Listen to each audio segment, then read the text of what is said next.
So please tell us your full name. My name, now I go by the name Kofi Nyankon, like to call myself that, but my name on file is Rexford Nkansah. Good. Where were you born and when were you born, if you don't mind telling us? I'm a 92 and I was born in, so that's, my mom told me I was born in Jumapo. Okay. But I think technically we ended up coming to Koforidua also. I don't know. You don't know the full story. Sorry, but on my passport, I still write Jumapo. Jumapo. Yeah, it's So not the Kumasi Jumapo. It's the one in Koforidua. It's close to Koforidua. So do you remember being in Jumapo or no? Earliest memories? I have no. My earliest memories are in Tamale. In Tamale. Yes. Okay, so tell us about those experiences. Well, Tamale was good for what I can remember. I mean, growing up, we would have fun. We would run around, play football. I still have a picture of myself in school. It's one of those. And how old was I by then? Probably maybe 5, 6. So that's my earliest memories, like playing around, neighborhood friends. Do you remember any of their names? I do. I do. I think I remember one. He's called Olu. Olu. I don't know. Is he Nigerian or you don't know? I think it's a northernized name. Okay. I don't know it probably might be either Dagomba or Dagmani, one of those names, because where we lived had those tribes. I didn't learn any of the language. I didn't. Yeah, that's pretty much. I remember where we used to stay. Let me see if I remember the name. They call it Russian bungalow or something. Russian bungalow. Yes. What took you there? Family. Okay. I mean, as a kid, my dad worked somewhere there, so that's how come I think we got there. Okay. Yeah. So was the whole family was there? It was the whole family. Okay. So describe your family. I'm the last born of 5 boys. Okay. So we are all 5. Okay. Mom and then plus mom and dad. Okay. So being there, the last born, what are your memories of being a last born? The earliest memories? Did you have to fight for things or were you pampered? A bit of both. Okay. Yes. And I mean, growing up in boys, obviously, everyone is, we call it gangalia. So it's not, but I remember we had fun as boys. Like, I mean, boys will be stubborn, but definitely there's going to be fun. I don't remember a lot of the stubbornness. Most of the memory I have is primarily from my worldview, like how I saw things. I didn't really understand a lot around me, but from my view, we would play games, like we would have fun, we would run around. I remember we used to, we had this, I don't know how to describe it in English, konku car. So we would make milk can, we would make a car with, there was this round fruit. They recently tried using it to create crude oil or something. Oh, okay. It's round, and then we would use it as tie using a broomstick, run around, and then, I mean, these were all like childish stuff. So that's like your earliest memory of actually trying to construct something. Yeah, I mean, those little cars, and then you cut it, and then you, so they have a way of cutting it like this. Yeah. You put a stick through, you use a nail to create holes, and then put a broomstick, and then you push the stick through that fruit. It's a small round fruit. Do you remember who taught you how to do that for the first time? I don't remember who taught me, but I remember we would do that, and I would want to believe my other brothers like explain, do this, do that. But yeah, I remember doing that. We ran around, and over there was this road. They call a company T-Sec. I don't know if you've heard of their name before. T-Sec, yes. They've been around for the longest. Yeah. It's a construction company. Yes. I don't know exactly what they were doing in Tamale at the time, but they had like really big trucks, and the road they go on, we would run on that road. it's dusty and all of that. I remember going around, like you could pass here, come this way back home and all of that. And so we would run around, especially early in the morning. We will come back and we will have nosebleeds because the weather is dry, Hamatan and all of that. Like, yeah. Okay, so how long sometimes were you? we will play football in front of the house, like we would cross the road to the other side, and then there is I remember there was a tree, and under the tree we played football. 5 boys, we can just share ourselves. And then. So what's the age gap between you and your eldest sibling? I think it's been 2 years intervals. Okay. But the one I'm after, I think it's 4. But the rest is 2, 2, 2, 2. Okay. Yeah. So, because I'm trying to figure it out, that if you're hanging out with all your brothers and you are the youngest, there may have been some conversations or things, but a lot of the time you may have been the least informed in the gang and you had to learn quickly to catch up. But that's the thing. Maybe that was the case, but I do not have any memory of that kind. Majority of the memories I have started from primary. That was when we came to the South here. But over there, it's primarily fun. Like fun. Okay. Anything relating to, I don't remember even conversations I had with them or anything like that. So it was just fun. And I remember pouring hot water on goats before. Like, on goats? Yes. Why? So we terrorize them?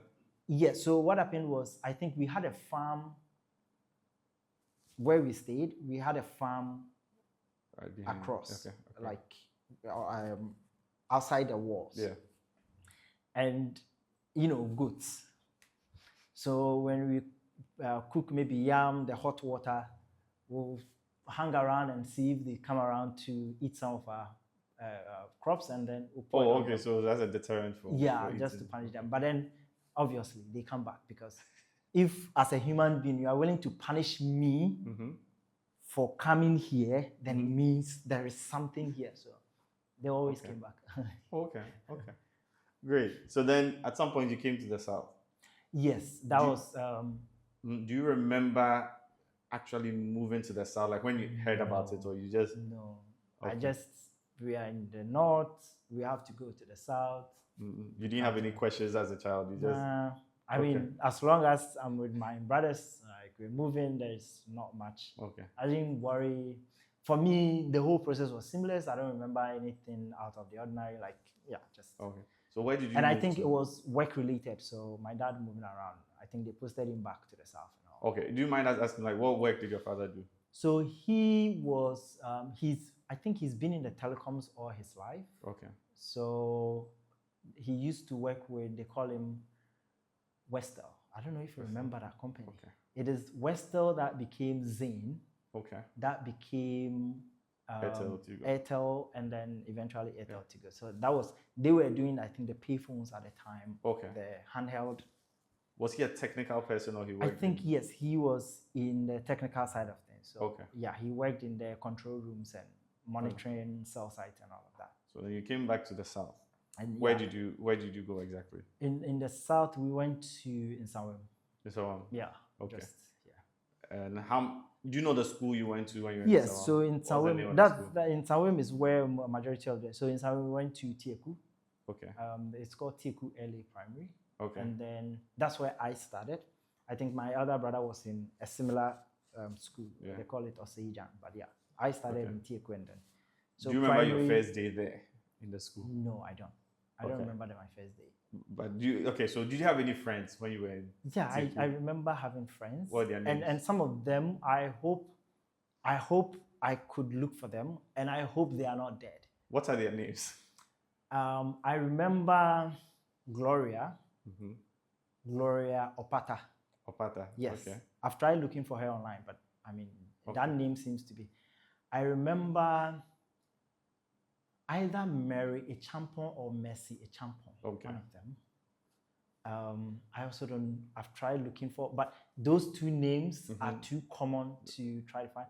And I don't think if I see them, I might even remember, like recognize them. There was another guy. He's called Michael.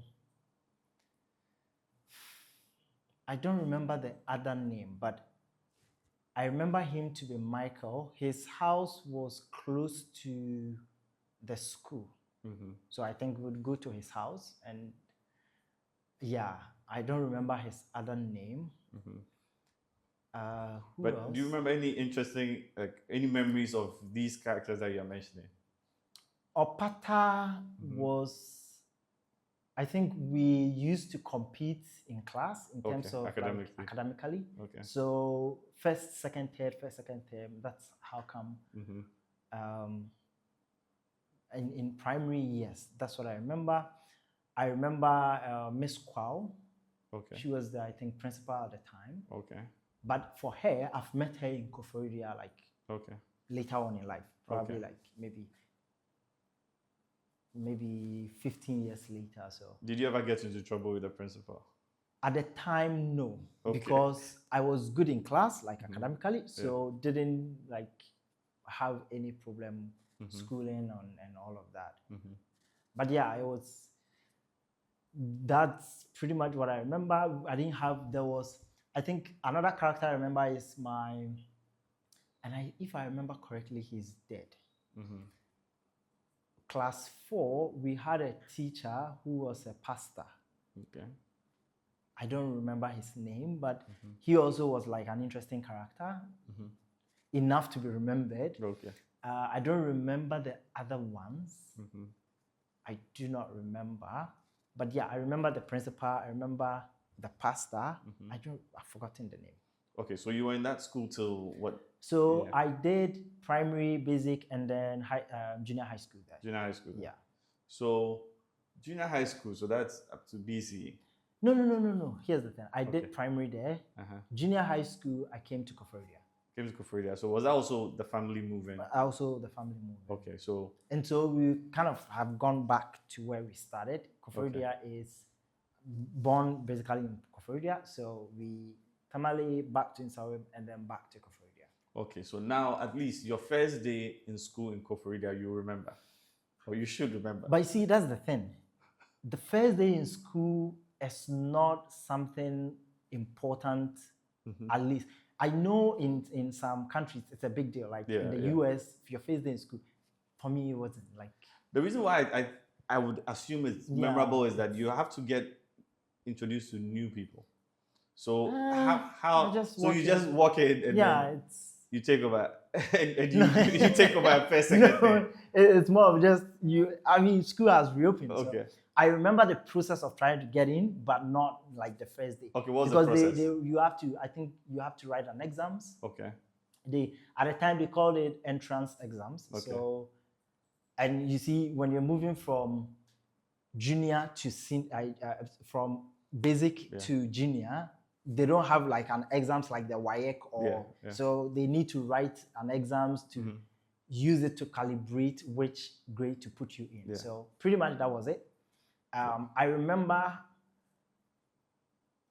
maybe it's memory, whatever, but we may have written something similar when I was moving from kindergarten to class 1 in Tieku. But that's a memory you have, but you don't even know if it's a real memory. I don't know if it's a real memory. I can ask, and probably at the time that was done. But I remember clearly, like moving from the basic to the junior, you have to write an entrance examination. Yeah. Okay. So, but I don't think you've told us the name of the school in Koforidua. The Koforidua is called Reese Presby. Okay. It's one of the old, and I think it was, if I remember correctly, it was named after the Presbyterian missionary who came way back. He was called Reese. Yeah. Now, did you have any friends there? Or are you alone? Yes, in junior high in junior high school, yes, I had plenty of friends who I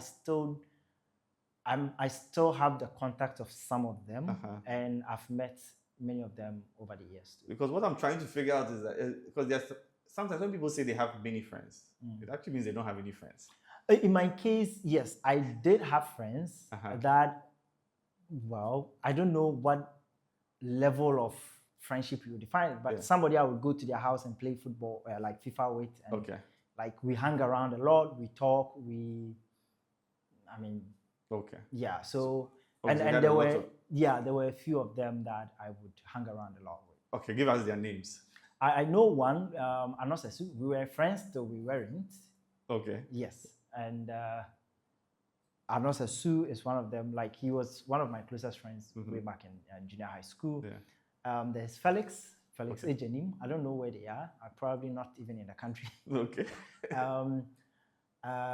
I know Adumakon. We were classmates, friends. Adumakon, I think he's in Kofodia. I've met him a few times. Okay. One of my close friends, we used to stay, I think, if I remember correctly.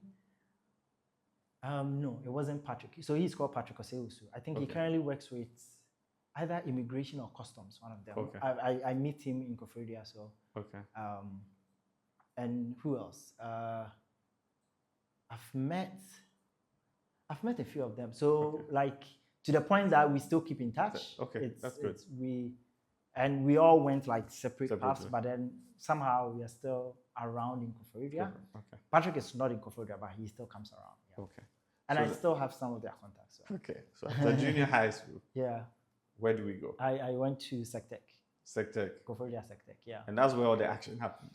Yeah, well, yes, the action actually started from junior high school a little bit, from second year onwards, and then went into high school. Okay.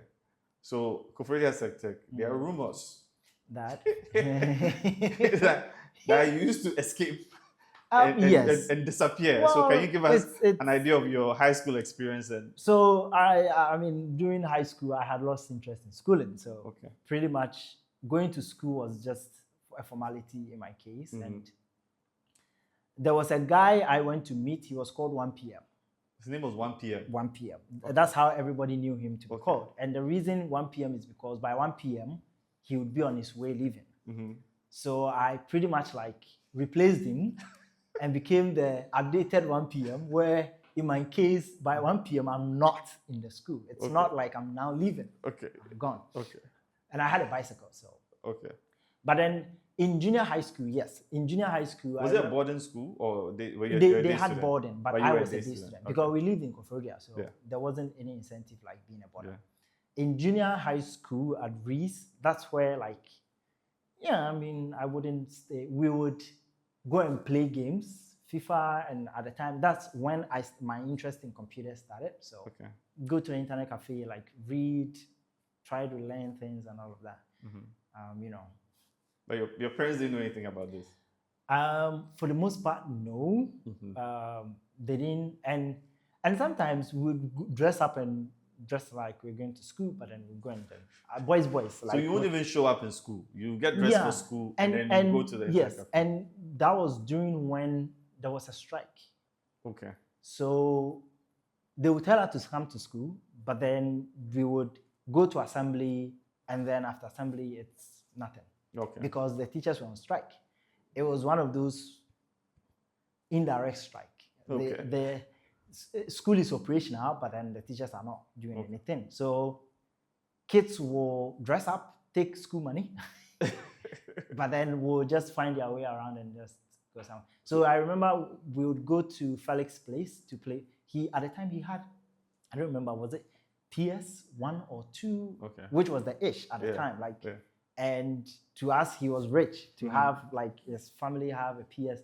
We would go and play games from maybe 9 all the way to 12, and then we go back home like nothing happened. So standard operating procedure. So then you go to Kofodia. So SecTech is studied general science. We started the 4 years, so we were the 4-year badge. Experimental batch. And it ended when we also ended. So, but at this point, you had a little bit of an interest in computers. Computers, yes. So at the time, I knew I wanted to go into web development at the time. And the backstory to that is interesting, and I don't remember the article, but during my junior high school days when I was going to the internet cafes and all of that, my other brothers, I think 2 of them did programming. So in the house, they had computers, and when they were programming, I would sit next to them. They were writing .NET, C# or .NET, one of them, those days, Visual Basic and all of that stuff. I look at them writing the code, sit there, just be staring at the screen. I mean, waiting for them to finish so that I'll play games. But it got me interested in like what they are doing. And I remember they had visuals. I'm trying to remember the name. They had a kind of an IDE. It's like what we have Android Studio, but at the time it was not Dreamweaver. No. No, it wasn't Dreamweaver was for the web. It was Visual Studio along those lines, way back. And so they would create the code, see it in the visual part, move the buttons and all of that. Yeah. And I would so I got interest in that. But at the time, I didn't feel like doing what they were doing. So one of my moments of going to the cafe, I was like, what can I do? And I started reading. And this was someone trying to find what is next, but not knowing how to even find what is next. So, but before we even continue, is it strange for a Ghanaian child to be preoccupied with the question of what is next? And it's weird. Like looking back, I don't know how or why, but at a point in time, I found myself reading along the lines of, my brothers are building desktops, desktop apps, but what is going to be the next thing? So it was me reading around, and then I came across an article talking about web apps. So I read it, and I was like, web apps. And the article was, if I remember correctly, was along the lines of these maybe sensational articles where they will be like, this framework is dead, this is next. Yeah. So it was along the lines of desktop apps are dead, web apps are the next thing, the internet, like browser-based stuff. And that was an interesting thing for me because I was like, I didn't want to do what they're doing. So I started like looking into web applications, and that's where my interest of trying to do things, trying to build what my brothers are doing, but let it work in the browser. That was along the lines of the thought process. And me talking about it now, at the time, it was just blank, like gibberish, just trying to understand something from nothing at the time. So that's how come I got interested in web. And my interest in web was I am interested in web without even knowing what I'm interested in. Okay. But I knew, based on what the article was saying, there's going to be web applications that would run in the browser. I'm defining it with web application terms because I understand it now. But at the time, it was my brothers are building it to install on the computer, but this one can run in the browser and do the same thing, but on every computer. So it's not operating system specific. Okay. It was along the lines of that. So did you understand operating systems at that time? I did not. I didn't. You see, and that's the interesting thing. I can't remember that article. Okay. And I don't know how to even, I do not know, but that was something that triggered my interest in web applications specifically.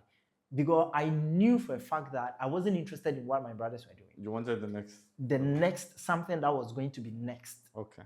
And so I was looking for learning something that would be useful by the time I am good at like what I'm doing.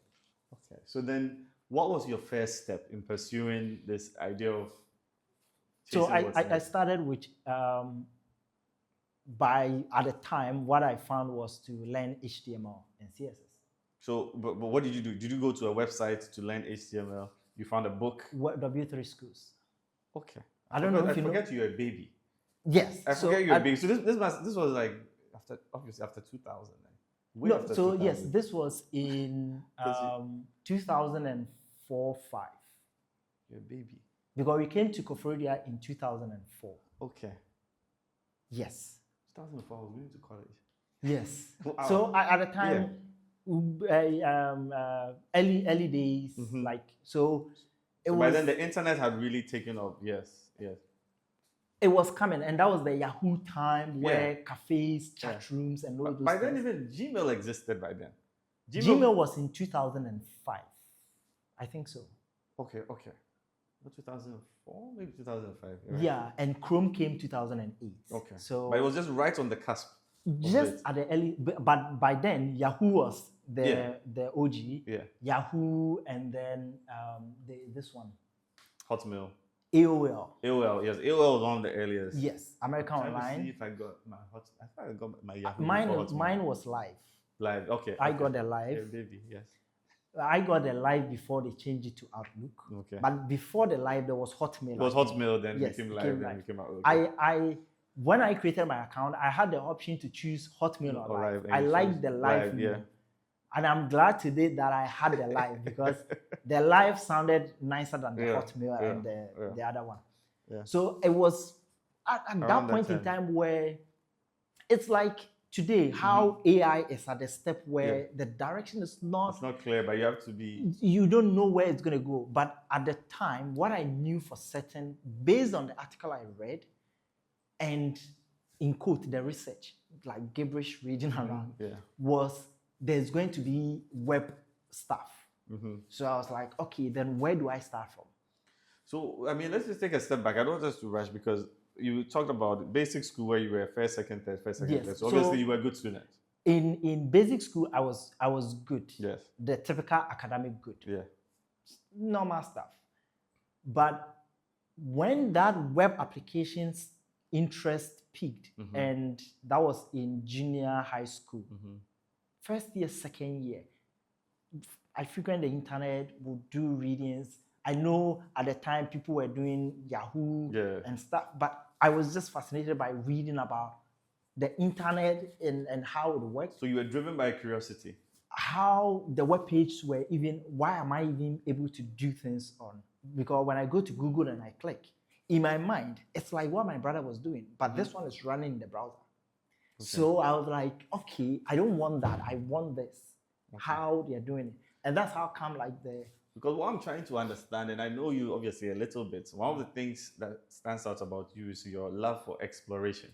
Yes. Right? And so I'm trying to see if there is any parallel between growing up in Tamale and having the free reign in the Taset compound to going to Nsawam and then intellectually being able to roam the internet, right? Because that's what's happening at that point where you know what your brothers are doing, you want to do more, and you have to have that curiosity to explore until you discover. Yeah, to be honest, I don't know where the curiosity comes from. I think I've just been interested in looking into things and just trying to understand things around me. So I like to, and how I do not know, but maybe my exposure to computers at the early age, and because I remember I would ask my brothers a lot of questions, and this was me asking questions I do not even understand.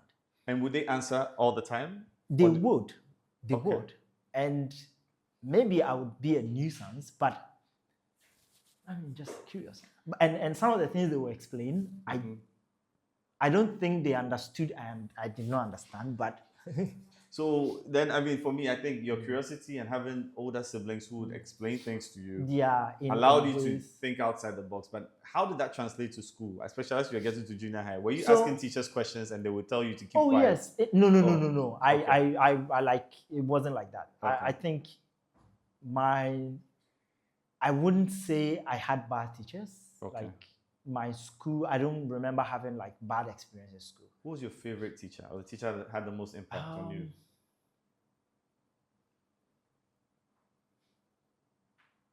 For junior high school,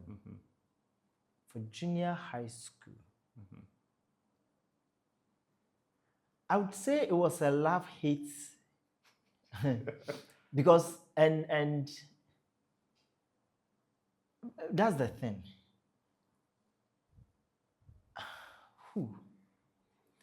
I knew I liked science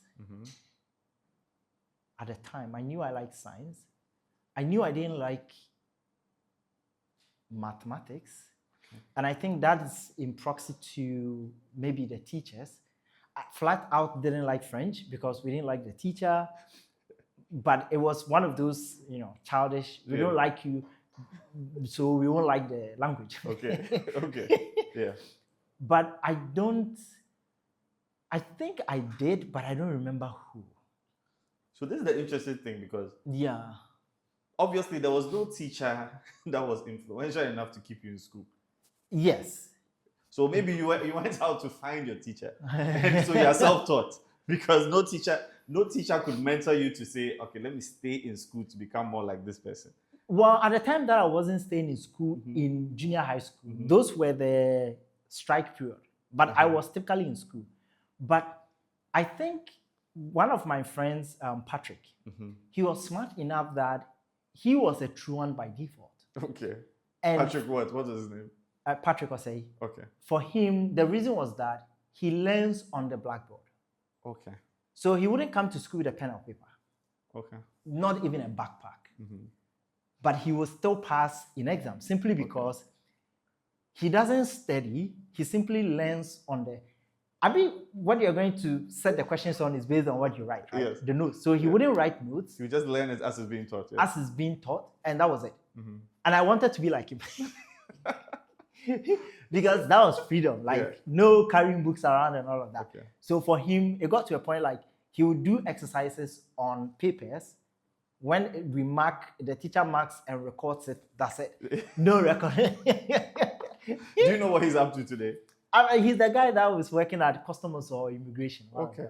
Yeah. Find him. Do you have his number still? I do have his number on my phone right now. Okay. He will watch this and then let's see. Yes, and I think he ended up going to secondary school. He was actually smart. I thought he would become a medical doctor. So he's that smart. But I think where he is now, he's making bigger money than doctors. Yes, I'm sure. I'm sure. He's one of those immigration or customs. Okay. So I wanted to... We were good academically, so and I think there was something with... If you were good academically, people didn't care much about what you did in school. You are part of the top 3. Okay. Who cares whether you come to school or not? Do you think that's good or bad? In a way, it's good and bad. In the sense that if you're able to game the system and know how to pass, you essentially absolve yourself from actually understanding what you're learning. At which point, it defeats why schooling is there. Okay. But does it affect other things like discipline and how would you describe your own self-discipline, commitment to task, ability to stick to things to the end? So that's the thing.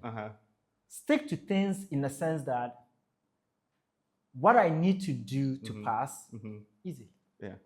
So we were able to run through that easily. Yeah. But then, because we know how to pass, we can then explore other things. Because, so I say this, and we'll go a little ahead of ourselves, but we'll come back, because I've known you as a developer, depending on the time and season, you might love a certain language, or throw it away, or decide that you're going to do drones for a while, but here's or the throw thing. it away, and do photography of insects. In all of that, there's been a common denominator. Which is I'm still a developer. But and that's the thing that I explained, in the sense that for me, I think I've had, I don't know if it's luxury, but I've had the opportunity to explore other interests without leaving the core thing I've been doing. So, 3 years ago, I would argue with you, except I think right now the generalists are winning. So what I mean is that 3 years ago, I'd have argued that you could have become a 10x developer if you focused. Okay. But now with AI, you are absolved because you can still be a generalist, and the more general your interests are, you can use AI to get more specific in executing to a certain level. Yeah. Which is also interesting because I myself am someone like a generalist. But you see, the idea of doubling down in an industry, I think it goes well if you are academic. And this is what I mean. If I want to double down in being like a software engineer and go deep, I probably have to become a PhD. because that's where I would be learning it like learn proper. Can you see yourself pursuing a PhD? No, in software engineering, no. But I see myself doing PhD someday in something of interest. Like it could be quantum mechanics. Okay. It could be music. It could be, and by music I mean understanding how the mathematics of music. I feel like you would actually study it on your own, but not go into an institution and get a PhD. Here's the thing. I would go into an institution and do it if it allows me the flexibility of how I would want to do it. Okay. So and I think that's the future. I think there are many educational courses where you are doing your master's or PhD, but it's not the like sitting class kind of thing. It's a way of self-learning, a bit of a professor under learning, understudying, that kind of thing, where I think my dislike for academics is along the lines of the pattern of how it was and not the education itself. So I think you like to learn, and I think you like to follow your curiosity. So the reason why I don't see you doing it in an institution, and I may be wrong, is that I think if you think you're really interested in music, you pursue it. But if you go down that path and realize that there's the sound that these stalagmites make in specific caves, and that becomes your interest, you follow that. But here's the thing. So, the masters and PhD allow you to specialize in a specific interest. So I think when you study to a point, you can do your research on a subject matter that you are interested in. Okay. I don't think the professor is going to be like, do this specific thing. That's where like you are able to explore. So this is what we'll do. We'll just have this conversation again in 15 years, God willing. And I'm sure I would very likely, in my case, I wouldn't want to do it in Ghana. Okay. I would want to do it somewhere, preferably somewhere with like a research focus. And I do believe the future is going to be for the research people. Currently, the people who are going to sit at the top of the food chain is going to be people who have their masters and PhDs. And this is what I mean. Yes. The reason is because if you are into research, AIs cannot research. People who are doing research ideally are coming up with new things. The AI we are using is because of the data scientists, PhDs, the software engineer PhDs who've come up with solutions for that. And then it trickles down into the applied level. Those people cannot be easily replaced. Well, that's true. With AI. Like, they sit at a level ahead of AI because they are the ones coming up with new things that the AI has to learn and then use it. So I think they are in a position to sit at the top of the food chain for a while until maybe AI can go to the farm and start digging and looking for new microbiomes or whatever. Like, it requires a level of, and then for me, that's how I see it. So if people have degrees today and they want to cement their way, they should go into research. They should go into master's PhD level. Okay. And if they get that level, but you're talking about the real master's PhD, not the Ghana one that they just buy the degrees. You mean? No, I mean like proper research. So you're talking about research in the sciences, right? You're not talking about, because PhD. No, it can be research in music, because what I mean by that is a person with PhD in music is going to still be useful than someone with a degree in music. Okay, well. Because if you have a degree in music, what you can do is the same as what the AI is doing. But someone with a research approach to music is looking for new things in music to the point that they are, in a way, still relevant to society. But what if you have a degree in music and then you use AI to synthesize the research that's going to be conducted? Because all I have to do is... But whatever you are researching is going to be old things people have written. That's the point I mean. The point is, when something is written, it's published. Yes. So why don't I sit back? Which is not new knowledge. As soon as you publish, My job is to synthesize it, not before AI takes it, but before anyone executes based on AI synthesis of it. So I am betting on the generalist in future. Because I'll give you an example, like even with what I do, right? Okay. Back in the day, it would be very hard to scale up our business because I get an assistant. I should be able to tell my assistant, draft a letter for me to write to this organization, do XYZ. Now with my education, my ability to write a letter is much higher than the assistant. I would love this conversation also, you being on camera, so that people watching can see your interaction. No, you are the expert. So usually, if I tell someone draft this for me, like when I had Doris or whoever, normally whatever comes back, I need to do a lot of editing. Refining, yes. So then it becomes, okay, let me just write it myself. Okay, but I'll do it later. But now when I have the thought, I send the prompt to my assistant, which is AI, say, draft a letter that says this and this and this. Make sure it's polite, because I'm kind of rude when I write very direct. Make sure it's polite, but make sure it covers this, this, and this, and this, this, and this. Yeah. Within seconds, I have my letter. You get a response, I send it. It may not be perfect, but you can... It is more perfect than closer what to my your idea than would do. And in many cases, it's even better because I'm not a professional letter writer. Yeah. Right. And it conveys, the information in sometimes more nuanced form because some of us, they say we're on the spectrum. We're very direct with our speech. Yes. So that allows me... We actually are. Yeah, so it allows me to reach more places immediately. Now, sometimes I have to... So I get a meeting with a client and I have to put together a presentation. Ideally, I should have an assistant that I say, put together these slides, which I then take and perfect. I don't have those. But with what you are saying. Yes. So now, let's say you want to hire someone to teach linguistics at your private school. Let's say you have a school. Yeah. Are you going to use an AI, a degree holder, or a PhD holder in linguistics? So here's my question. Okay. Why do we need linguistics? Right. Well, that's beside the point. I'm just using the reason why, I know it's an example, but I'm saying, for instance, linguistics was useful to understand the relation between Latin and all these things. But now, very soon, I think it already exists. In real time, you can get translation from French to English. Yeah, it exists. Yeah. So, because I'm a business person, industrialist, whatever you want to call it, I'm always interested in the end result, not knowledge for knowledge's sake. Okay. So, yes, knowledge for knowledge's sake, there'll always be room for that. But if you want to be able to take action, so as a business person, I'm supposed to be a decision maker. The decisions are made based on information.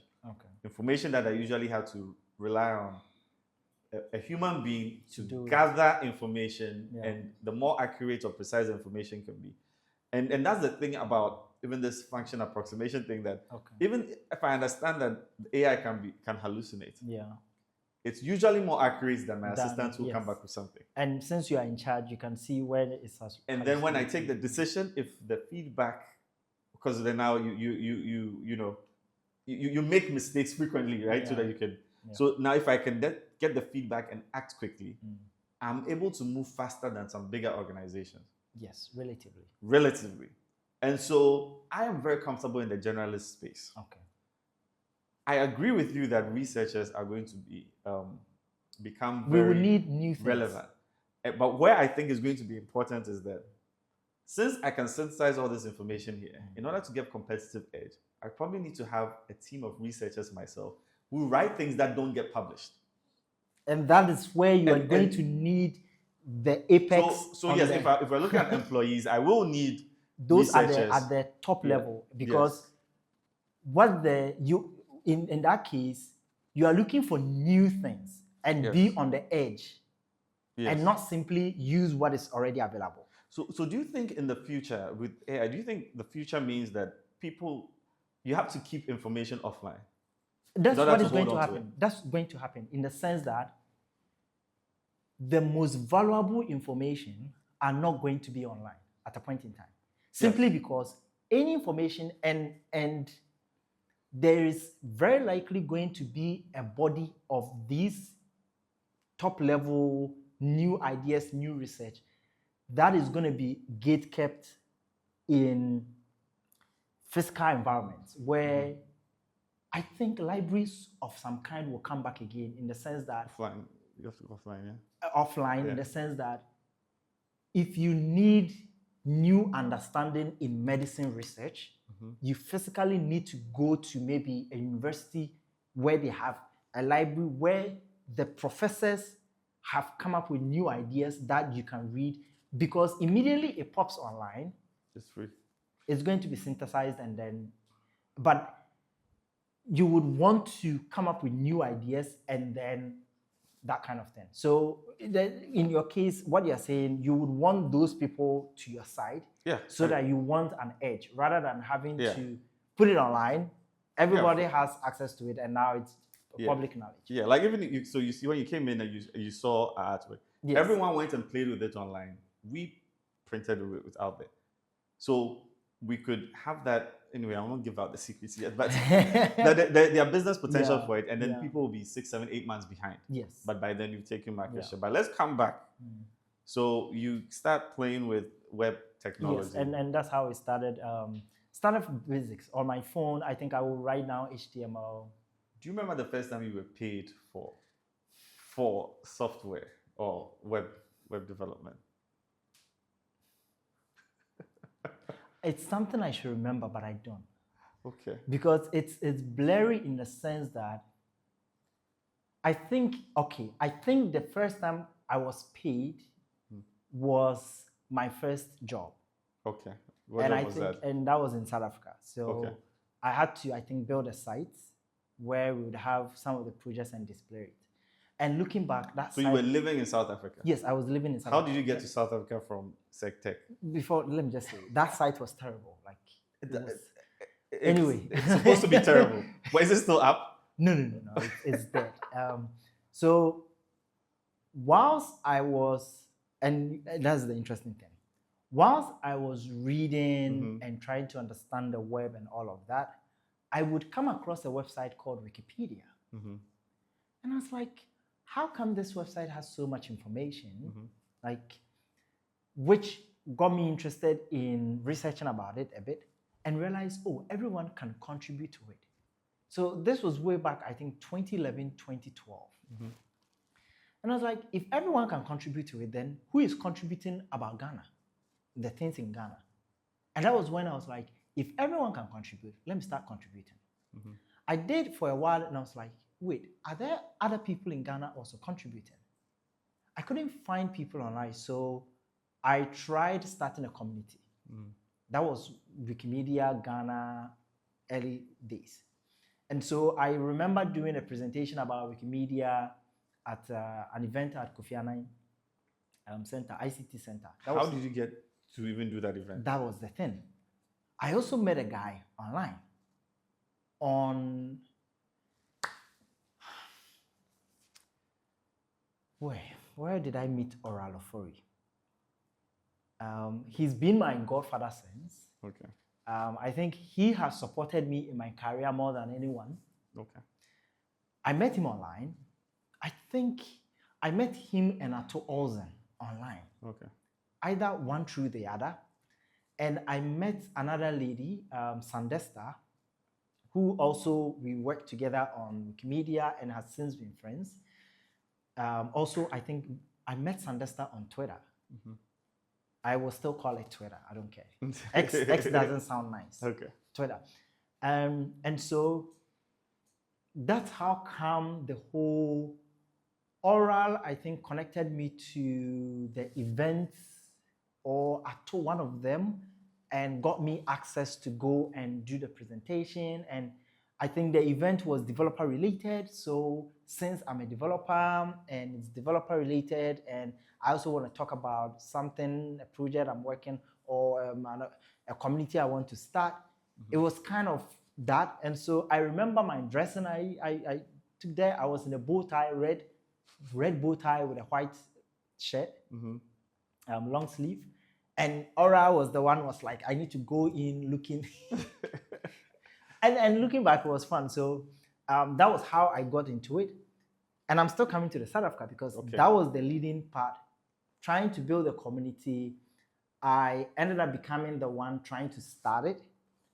I was in no way the first person to edit Wikipedia in Ghana. There were I later on came to realize there were people who were editing way before me who were way much better. Like there's this guy, he's called Masley.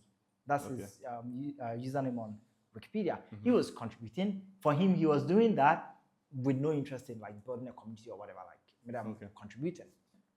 But I was just more interested in bringing people who are contributing together so that like we know ourselves and then can work on projects and can even request for grants at that point in time. So it was that kind of initiative that there was an opening in South Africa. They call them the Africa Center. They had it's a company, it's an NGO. One of their projects was related to contributing African content to Wikipedia. So when they opened they call it Wikipedian in residence. Someone who would be there with the organization and work on projects in pushing African content. So I applied, they took me, and then that was how I got to South Africa. So they worked on helped me with my visa, my travel and accommodation there, all of that. Okay, but before we go there, because there's a little bit of a gap that is important to analyze as children of African parents. Did you write the WASI? Yes, I did. Okay. And how did you do?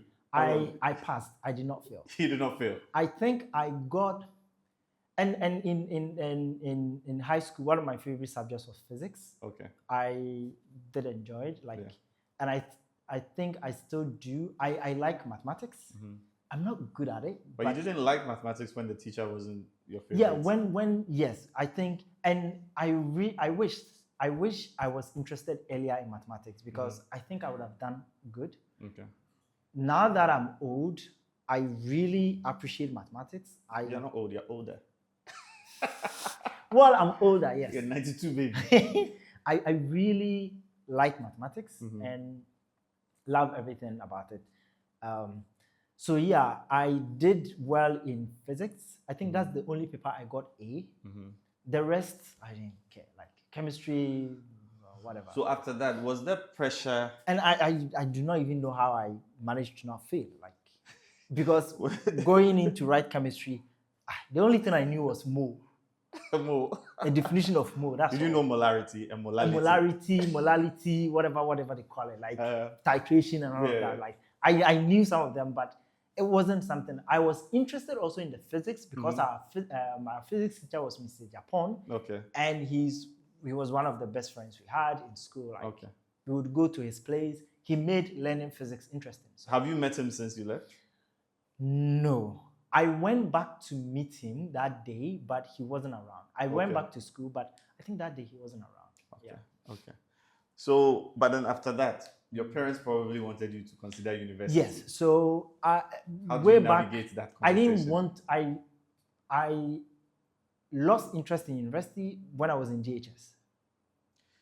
Was that driven by some of the IT or tech heroes that didn't go to university or dropped out of university? No. Or you just... At the time, the single pivot point for me was that article. Okay. So in my case, I was like, you know what?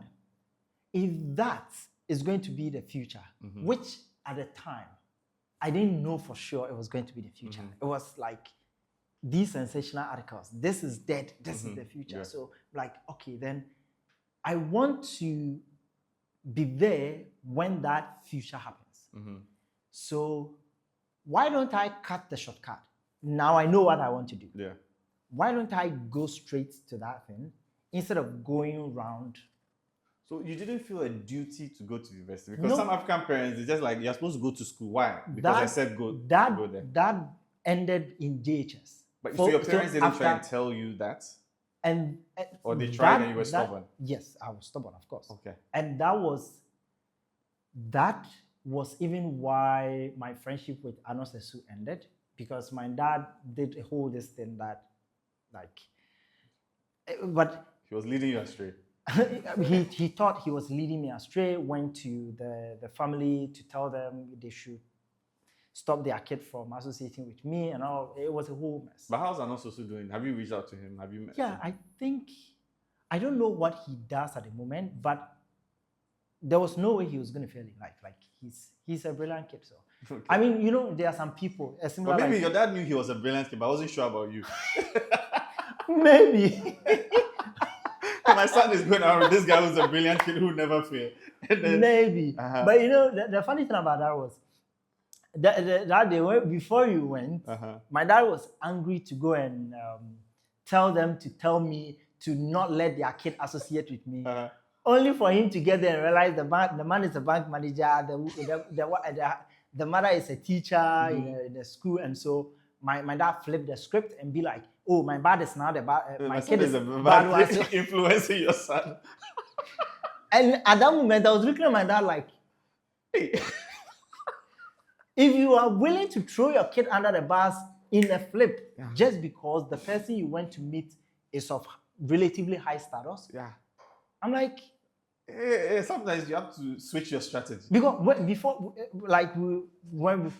saying that he will be a bad influence on you. Exactly. And we because get there when we went, and they lived in a really wonderful house that, compared to where we stayed, it was better. So what do you think your dad should have said? Once he gets there in the house, everything is good. You have to understand him. You know, it's like you hear of someone doing something bad, you want to go and fight them, only to go and the person is like, and you be like, oh, you know what?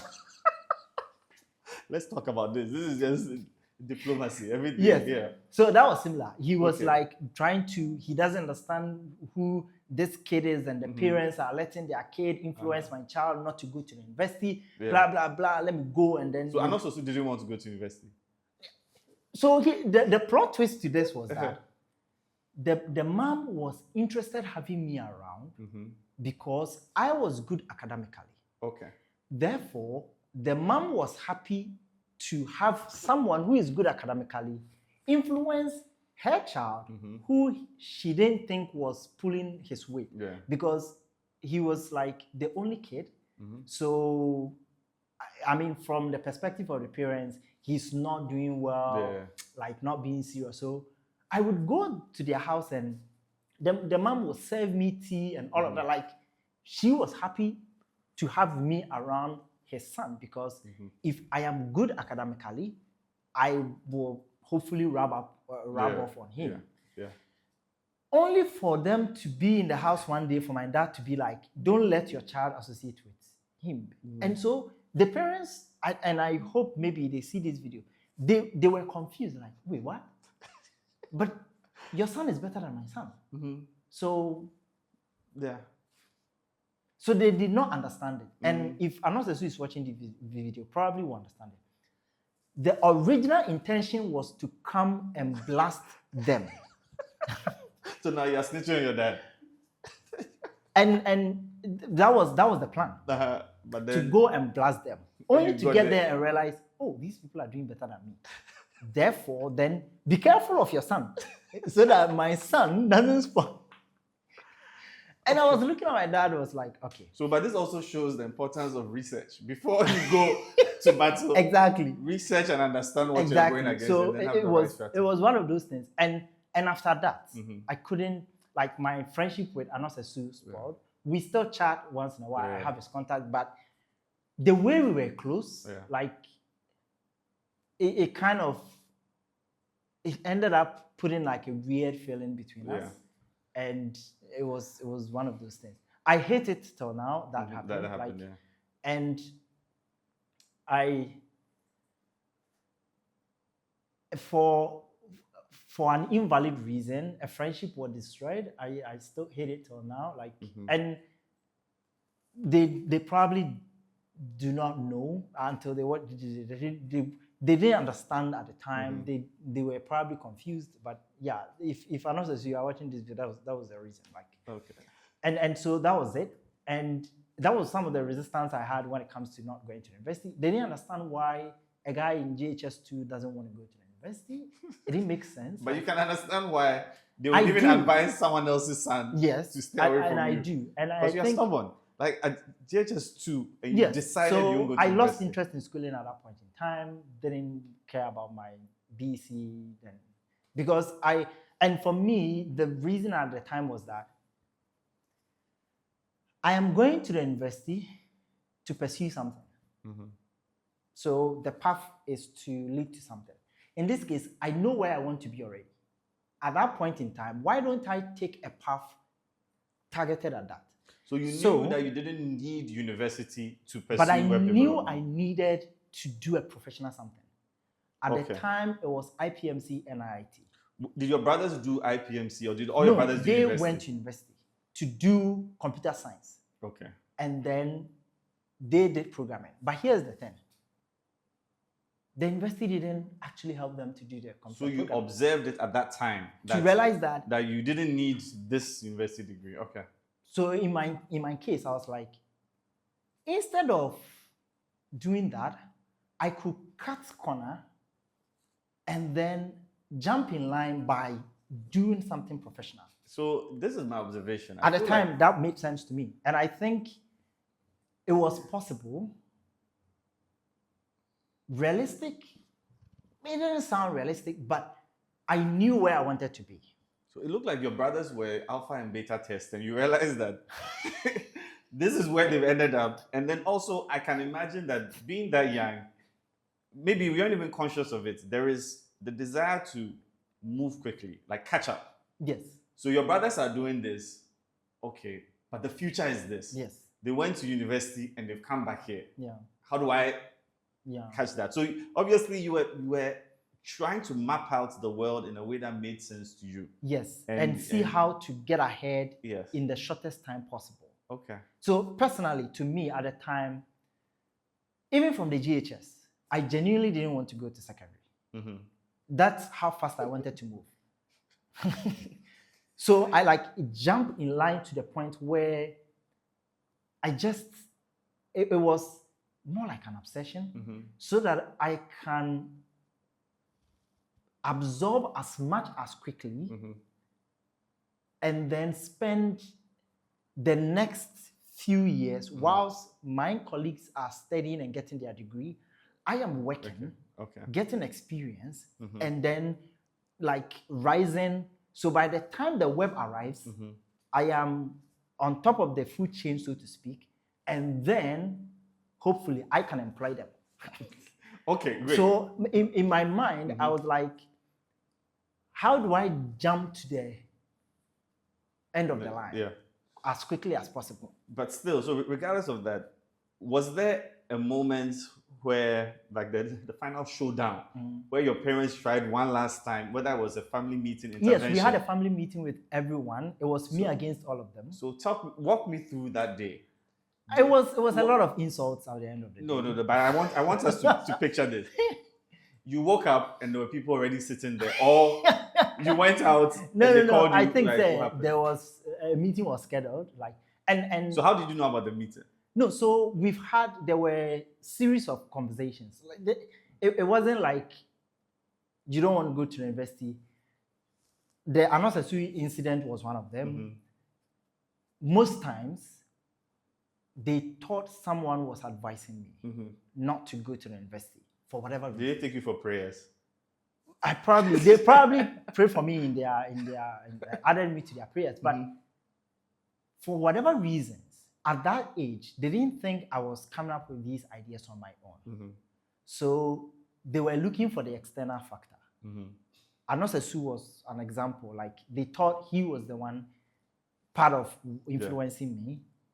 So when they later on realized he was, but they had already destroyed the friendship. So, collateral damage. Okay. And then there were other people in the organization, as GW, who they also thought were influencing me. So I think at the time, I was associating with one congregation where that was sign language. They also thought the people there were the ones telling me to not go to the university. You're doing sign language? Yes, I used to know American Sign Language. Oh, wow. I still have bits of it. Maybe that's why I use my hands a lot. Okay. But yeah, so I was learning American Sign Language. I did learn it and was able to sign mine was purely the American Sign Language. Okay. But I later on learned I had to adapt to the Ghana Sign Language, which The accent was wrong. So they also targeted some people there, thinking they were. So eventually, they stopped me from going to those associating with them, which they weren't. Like they were all like innocent in the grand scheme of things. To be frank, there was a time they raided my room, thinking I was doing drugs.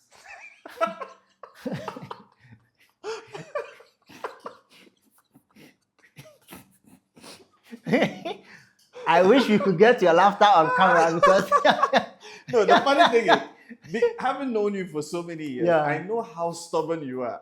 Yeah. I cannot for the life of me. And at the end of this, you have to advise people, if anybody has any son like you have to let them know whether they can do anything or if they have to give up. But you are one of the most stubborn people I know personally. And I can understand why they were looking for drugs.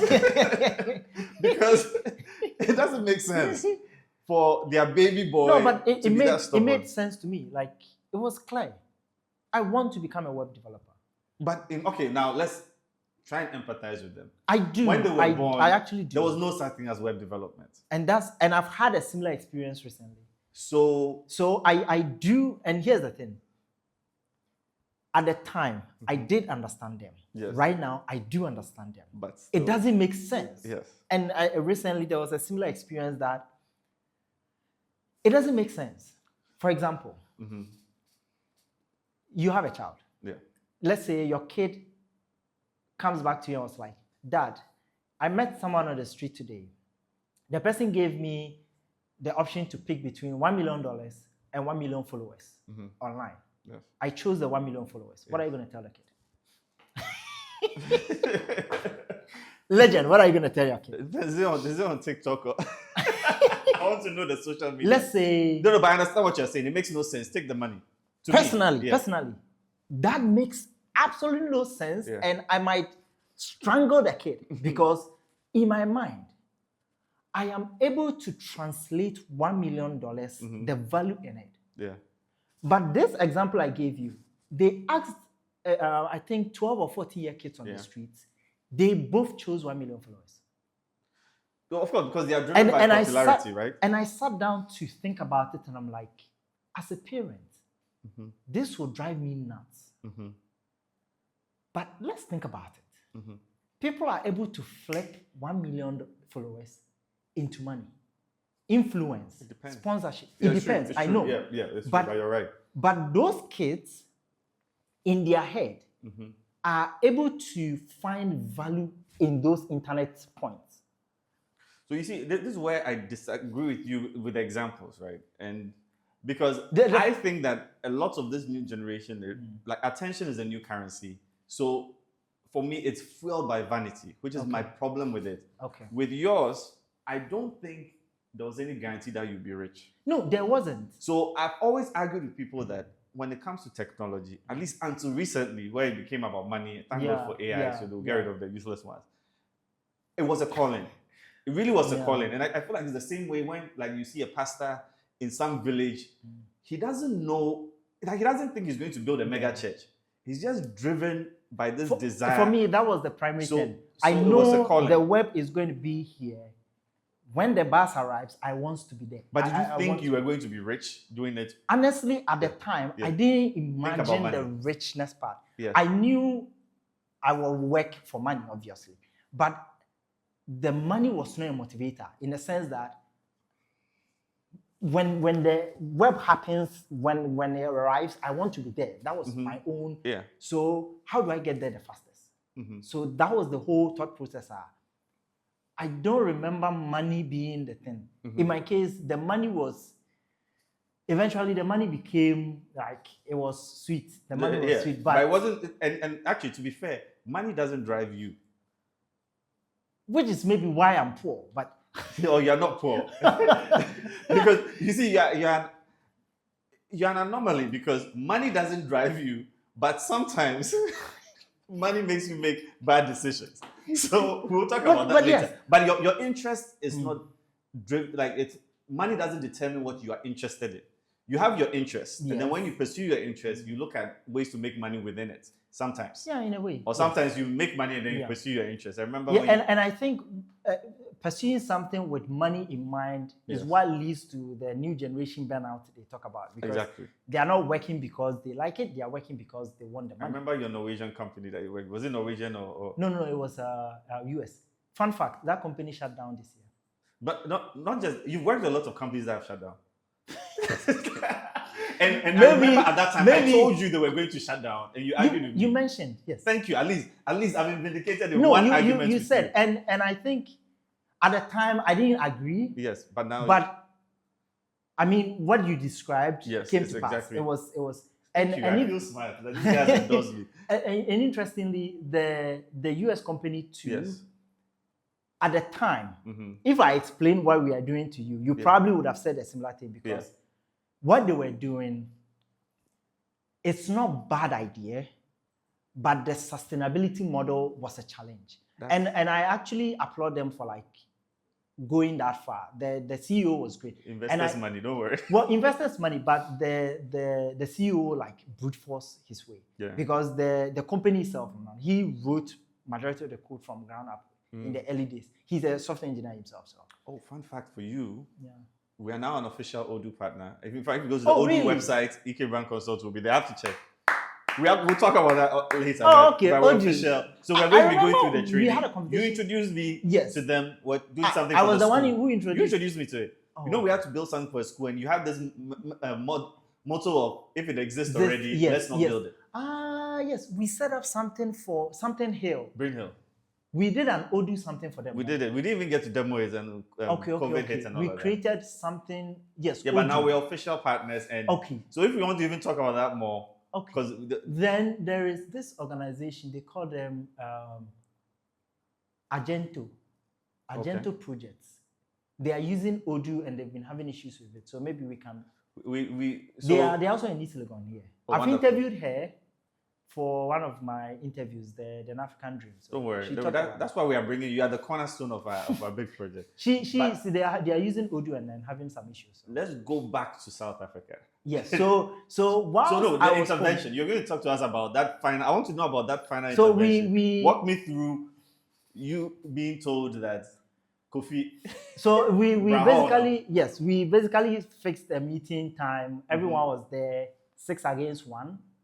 You see, you want to move quickly, but I feel like this is so important. Anybody who's gone through any family intervention before, because you already know that they've called you. Did they tell you the day before? Yes, they told me the day. They told you it wasn't tomorrow it wasn't this is what is happening. So was it in the morning? They wanted everyone to be around. Was it in the morning? Because not everyone was around. Good. It was scheduled for. I think, in the evening. So what did you spend that day doing? Or you didn't mind? You just went through your. No, you see. The number of meetings were not going to change the outcome. So it wasn't, whether you call 2 people, 5 people, 10, the outcome wasn't. Do you know the 6 people who were there? No, it was my elder brothers and my dad and mom. Okay. Yes, they were the only ones there. Did anybody? So how did it start? So basically, my dad had to update everyone. Not everyone stayed in the house. Okay. So I think at the time it was me and my elder brother.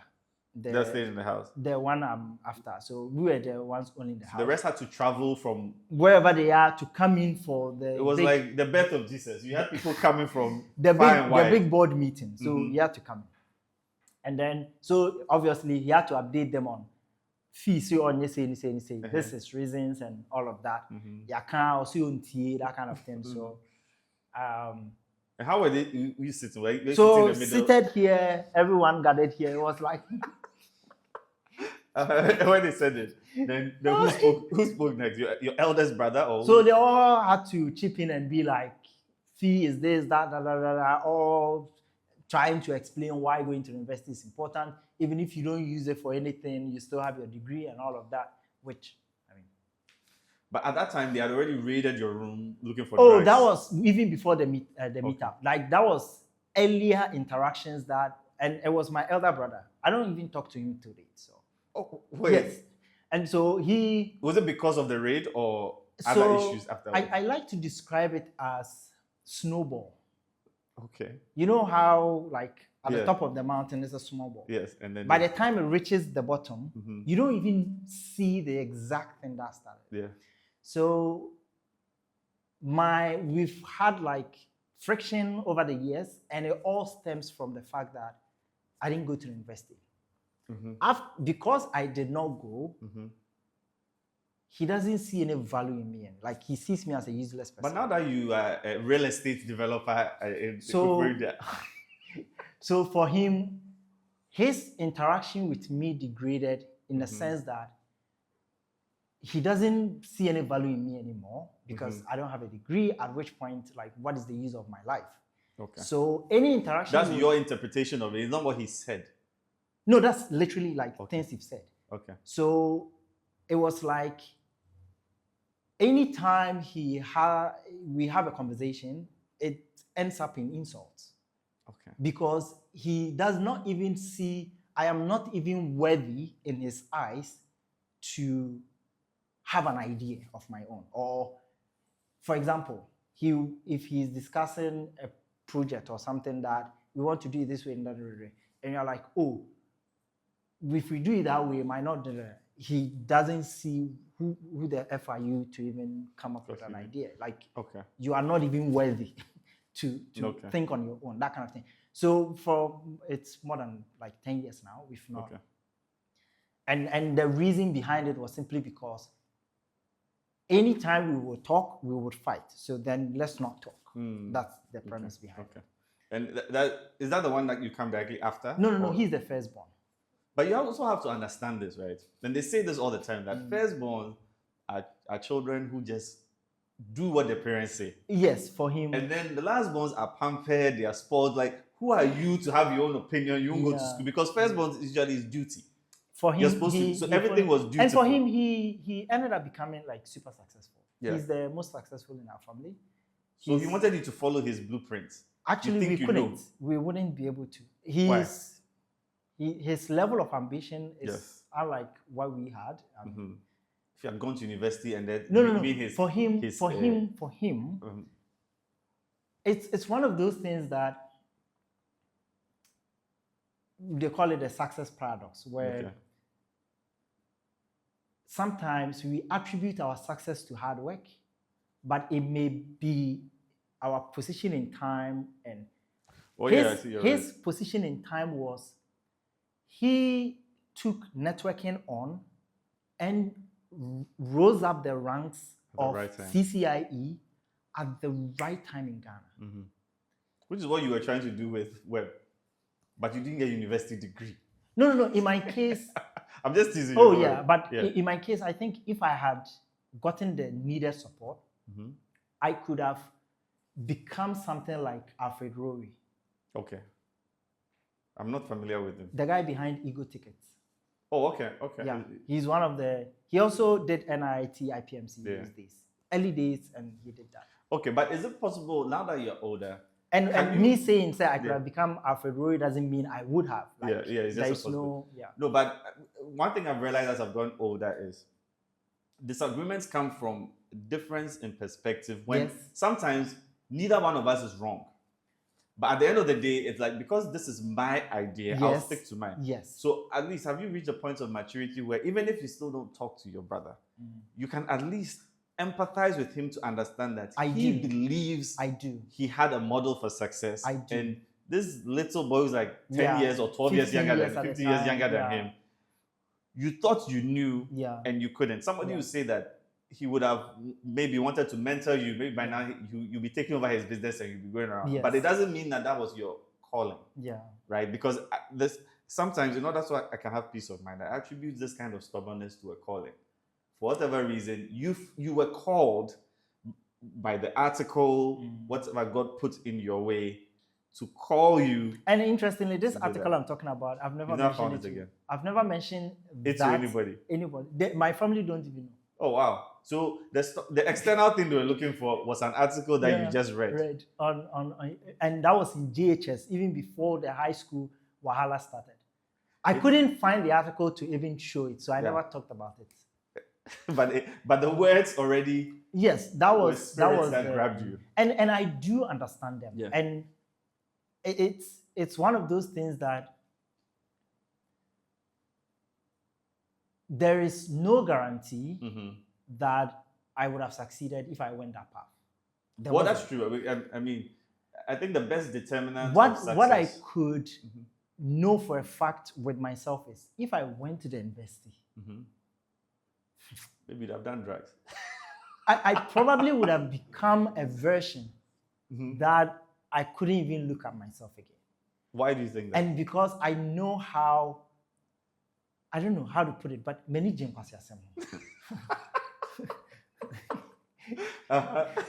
So looking at what I was in high school, in secondary school, if I went to the university and stayed there, I would have become a menace.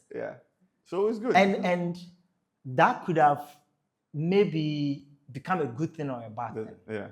But that version, if I pictured that version, it scared me. So, so it's better you went the way you for went. For me, I still believe if I went to the university, no matter where I went to study, I wouldn't have come out correct. Okay. For whatever reasons. And I believe you. And assuming this is correct. Yes, assuming that is correct. No, this is like what we are seeing now is correct. Yes. Okay. So for me, it was a way to rein myself in and like try to focus and channel that energy I have in a direction that I believe is worthy. And okay, I want to take the time to ask you a question about two people. Okay. Oralafori. Yes. Describe him to those who don't know him. Who is he? And tell us about him as a person. He is the parent I wish I had. Okay. When it comes to my career. Okay. So he has, sometimes you just want someone to believe in you. He's that one. Okay. He in particular and Ato, they have been the support I needed personally. So after the meeting we had with my parents, they were like, they've disowned me. So anything career-wise, I'm on my own. Okay. And that's how that ended. That's how that ended. And okay. That was... but then you had met Ato and Oral already? So at that time, I think that was around those times that I was doing the Wikipedia thing and then trying to... so I had completed junior high school and university issue, whatever. So that was around 15, 16. They were like, we've disowned you. You're on your own.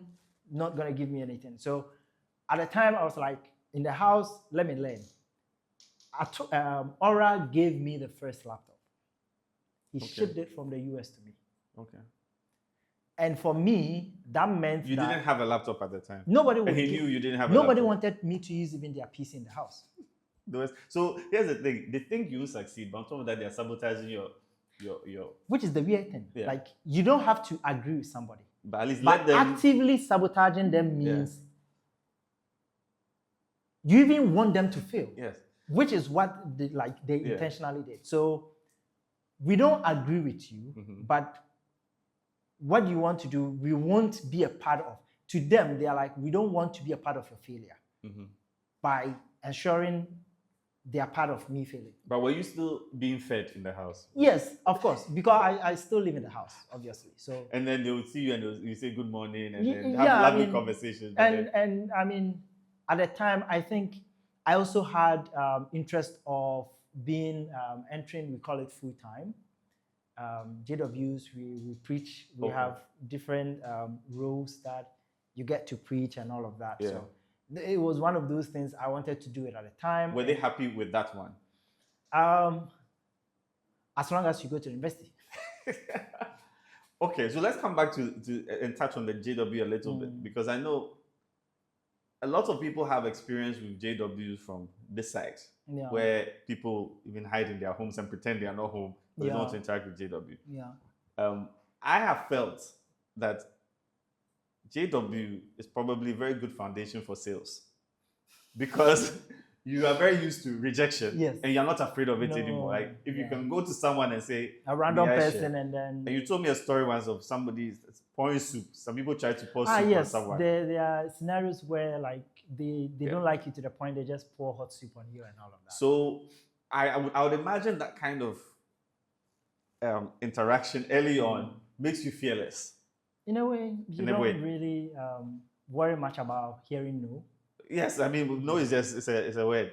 It's another Tuesday. It's another Tuesday. So, okay, so you at home, you are still being fed. Yeah. But we won't give you a laptop. We won't have or a computer. Yeah. So and then I think how did you talk to Oral about this? I think I had a phone I bought on my own. I don't remember how I got money to buy it, but I had a phone, and I remember it was Motorola L6, and I used to learn HTML, CSS on it.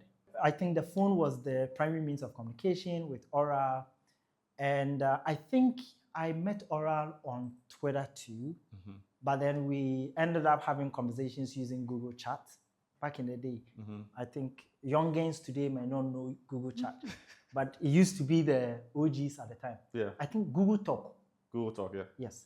So we would chat a lot, and for him to believe in me, to want to send me a laptop, was a motivating factor for me in the sense that I'm like, a random person believes this is possible, but the people I live with hate me for it. So it was one of those motivations where I'm like, I don't need to disappoint this guy. So when Oral told you he was sending you the laptop? Yes. So how did the laptop arrive? How did you pick it up? I went to pick it up in Accra. Okay. Through him, I've met like prominent people. I've met Jedu Blay. Yeah. I've met the foreign minister. There was she at the time was a lady. Okay. Foreign ministry. There was this. I've met a few other people. But I want to go back to the day the laptop arrived. Yes. So you left Koforida. You told your mother that. Yeah, I'm going. I've received the laptop. I went. You told her that. Yes. And what was her response? They don't care. They are indifferent. Like at the end of the day, they've disowned you. So if you are no, but this kind of disowning, it's kind of interesting to me. They didn't kick you out of the house. We've disowned you professionally. So yes, it was a professional disownment. So they're watching you every day to see if you succeed or fail. Fail, yes. Maybe I'm thinking that maybe also they also thought, you know what, when he goes and or they pimp, he will come back. Then he will come back. Which is so why they were waiting for that. Yes, which they are still waiting. They're waiting for my other brother is still waiting, the first one, for me to come back. You're making it too hard. You're too stubborn.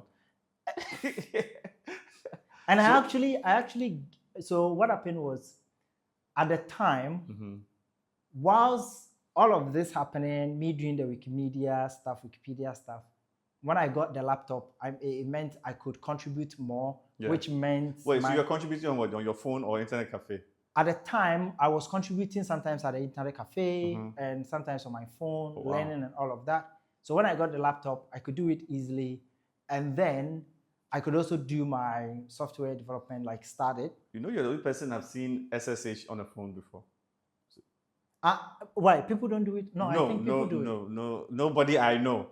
Nobody I know. Well, it's actually like a security thing. You don't want to tell people. So. Yeah, but also, what are you seeing on your phone? No. You normally log in just to double check something. Because right now, sometimes one of the servers will go down for God knows what reason. Yeah. You are not behind a computer. You need to be able to log in, and maybe a simple restart will I'm just saying that I've never seen anybody do it. It's convenient actually. Good, because most people will just hotspot and then take out their laptop and do it. But no, you do it at the back of a church. SSH at the back of a church. And then I know a friend of mine who does it. Noah. Okay. He does it. He's sometimes on the move a lot. So I mean, you are at a conference or you are with family and friends. Your boss calls you that, oh, we are having issue on the server. SSH, you log in. You delete maybe a file too, then.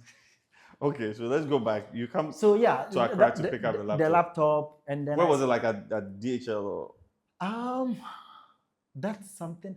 I do have a picture of it. Okay. When I look at the picture, I can find the dates and then the location and all of that. No worries. So you pick it up. I pick it up and then I start. It was an ISA. They call it ISA 1. Yeah. ISA 1 laptop. It's one of those small netbooks. Okay.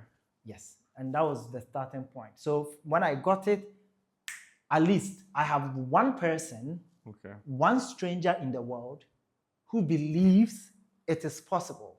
So now, what is the value in life of having someone who believes in you? Because you're already stubborn and you believe in yourself. Yes. But there were still probably some questions about. And the questions were still valid in the sense that whether it will work or not. But to have someone believe in you to the point that they're like, you know what, take this machine, do the Wikipedia, and then the South Africa came. Okay. Because it was through my Wikipedia that I got that job to come and be a Wikipedian in residence, because my activity in Ghana was like impressive at the time. So you took the Acer machine to South Africa? And then when I got there, I got a new machine. Okay. Like what was the time between those two periods? It was like a year or two? So I think it was all within a short period of time. Mm-hmm. I finished high school in 2011. Okay. I got the laptop in 2012. Mm-hmm. I went to South Africa in 2014. Okay. Okay. But I got the job to go in 2013, October. Mm-hmm. August, September, October. So when I got the job, I started working on the documentation, like visa and all of that. In October, my mom died. Mm-hmm. So I had to wait for the funeral before going. Wow. So from finishing school, 2011, being disowned, 1 year, almost close to 1 year, within the 2012, getting the laptop, working on the Wikipedia, working on my software, learning. 2013, getting the South Africa job. 2014, relocate to South Africa. So, and I'm trying to just follow up, because you say your mother passed away in 2013 as well. 2013, October. Did she know about the South Africa she job knew, before she passed away? Yes, she knew all of that. She knew I had gotten a visa to travel. How did she feel about that one? At that time, she was way sick to the point that the world around wasn't of any importance. Like, it didn't. She had cancer, so she was way gone that time to even find any. But I remember she saying to me that, like, I should be careful where I go, and like standard parental advice and all of that. Like, so what from your mother have you carried with you your whole life so far? Like any memories or advice or? Some of the things she used to say. She has this expression, boy. She used to say it a lot. I still use Imperial leather soap, because that's what she used to. Okay. I still use Dettol. Okay. I can buy different brands, but anytime I'm using it, I feel like I can still use. She had this mannerism, and whenever it comes up in conversations, I just remember her. Yeah. You know, one of my memories about your mother. This is come to shock you, right? Okay. And I don't even know if you remember this, but you had a picture of hers, and this must have been the earliest version of AI or something that you animated. Oh, yes, I remember that. And I remember it was very emotional for you, and you told me that like this was like the first time you had seen your mother move in a long time. I don't know how great the animation was, but it was. I think it was the early days of Mid-Journey. Those but it was very early. It was very early, where I think the person can smile and then their facial. Yeah, I remember. It was way early, and I think it was a black and white image. It was a black and white image. Yeah. That's one of her younger pictures we have, like in her younger days. And now I think with AI, I can color it, I can make it like full body stuff.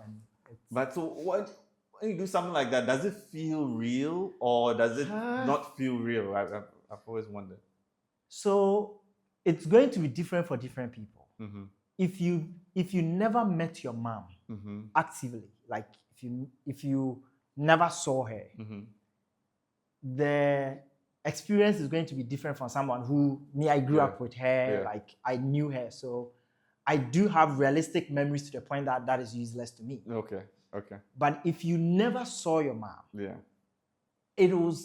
and the recreations are realistic enough, I'm sure it's going to. Because there was a video I saw of a guy recently, his grandfather. So he never saw the grandfather. But he was able to ask the mom to double check the recreations to see if it's as close as that. Yeah. And he was able to get a very realistic based on her mom's. And he Feedback, was like excited to see it because for him, that is going to be the realistic, the closest to actually seeing him. But for me, I grew up with her, so I know her more enough to not take any of the, no matter how it's good it is, it's still never going to be as realistic as. Okay, so then South Africa. Best, some of the best times in my life. You don't mean it. South Africa is better than Koforidua.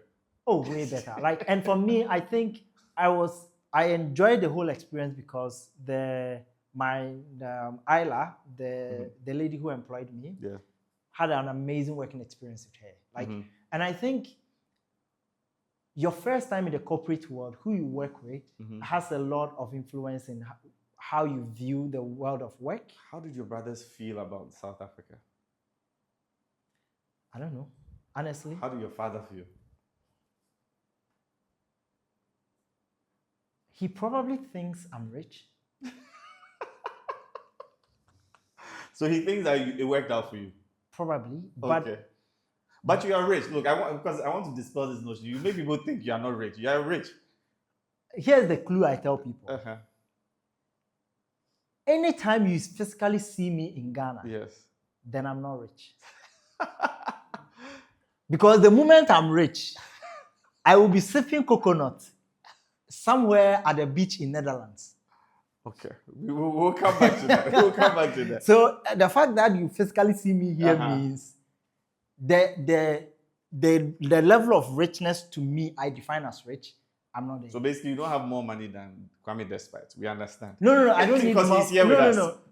No, that's a stress. Okay, so how much time did you spend in South Africa, and why did you? In South Africa, it was the going to the South Africa was even difficult in the sense that the embassy didn't understand why you want someone from Ghana, and can't get somebody in the country because there's unemployment in South Africa. If you want to employ, why do you going all the way? So I remember, I think Isla had to call even the embassy to be like, you know what, this role is specific for a non-South African. And what they did was they would take one person from outside Africa.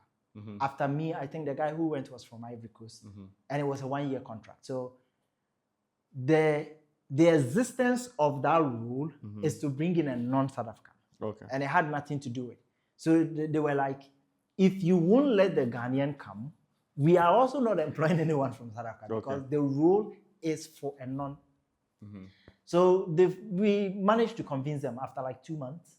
They gave me the visa, and then on the visa, they mentioned the name of the organization, the address, and how long I'm going to work there, which meant that I could not use my visa to work anywhere else.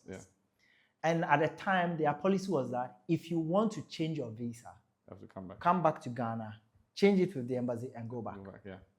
So then you left after 1 year?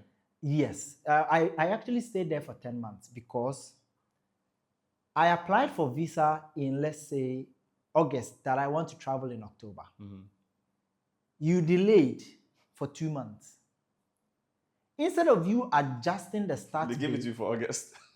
They gave it to me from the October now. Okay. Meanwhile, I had spent like time already in Ghana and my mom's funeral too. So I waited for 2 months and then pushed my trip to January 2nd. Okay. January 6, 2014. So when you came back to Ghana, what did you do next?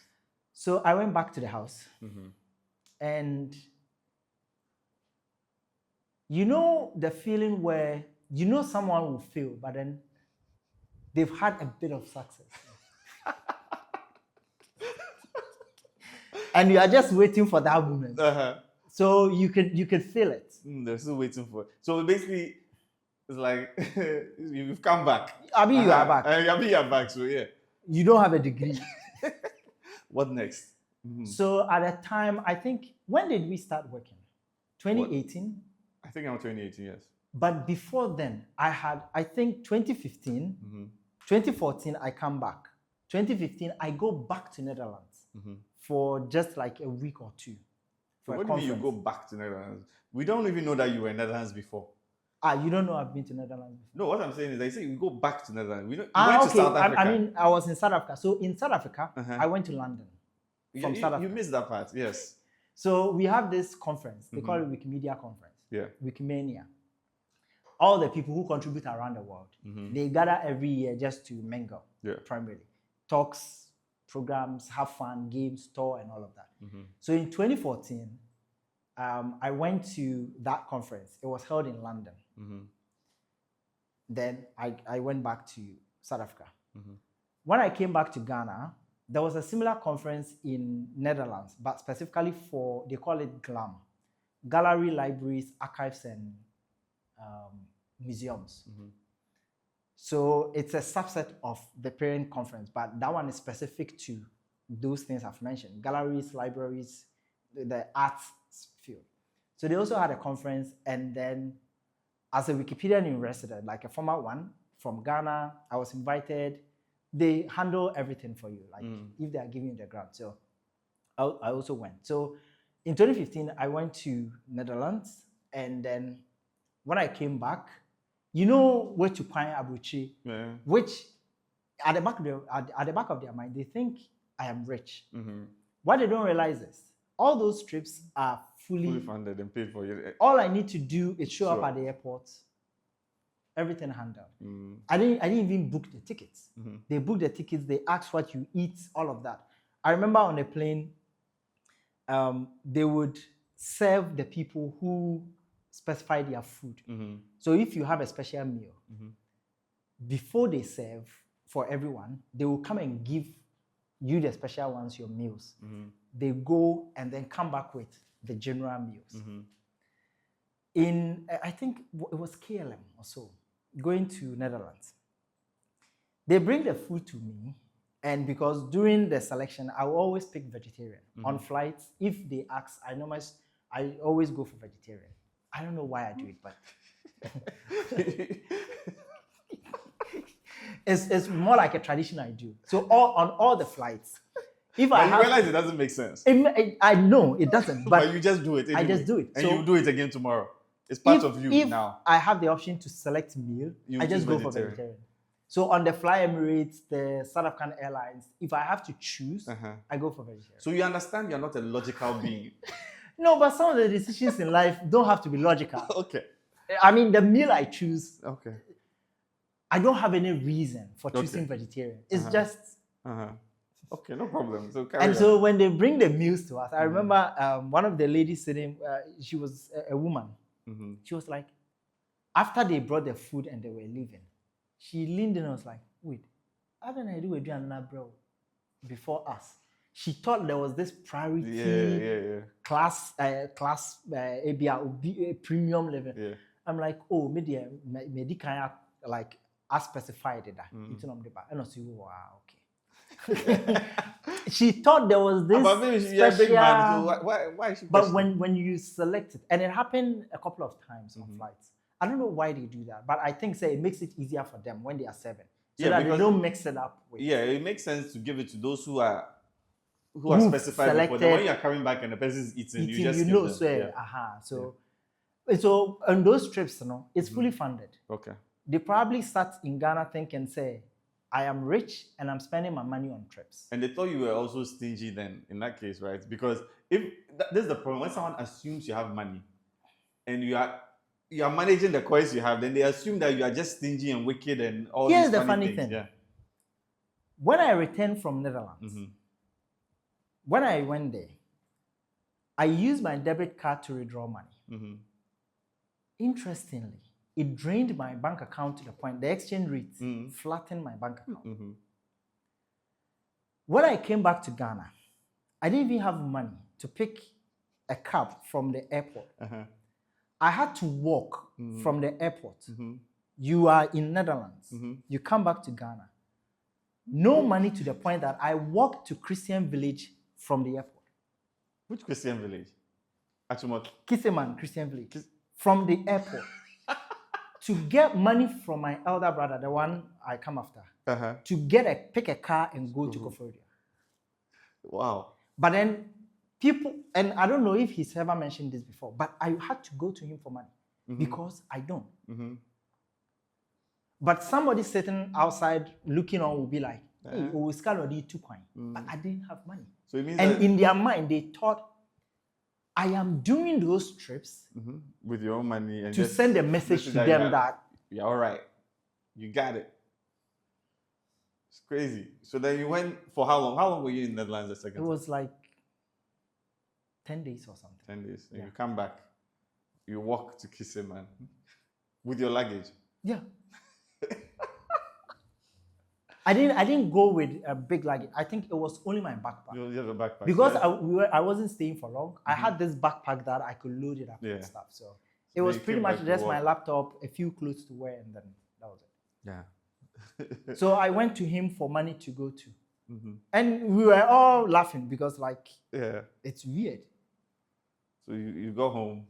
And I got back to, so I even bought my dad, he had a tablet. I bought it in Netherlands. We went to, they call it Media Market. You bought it for your dad?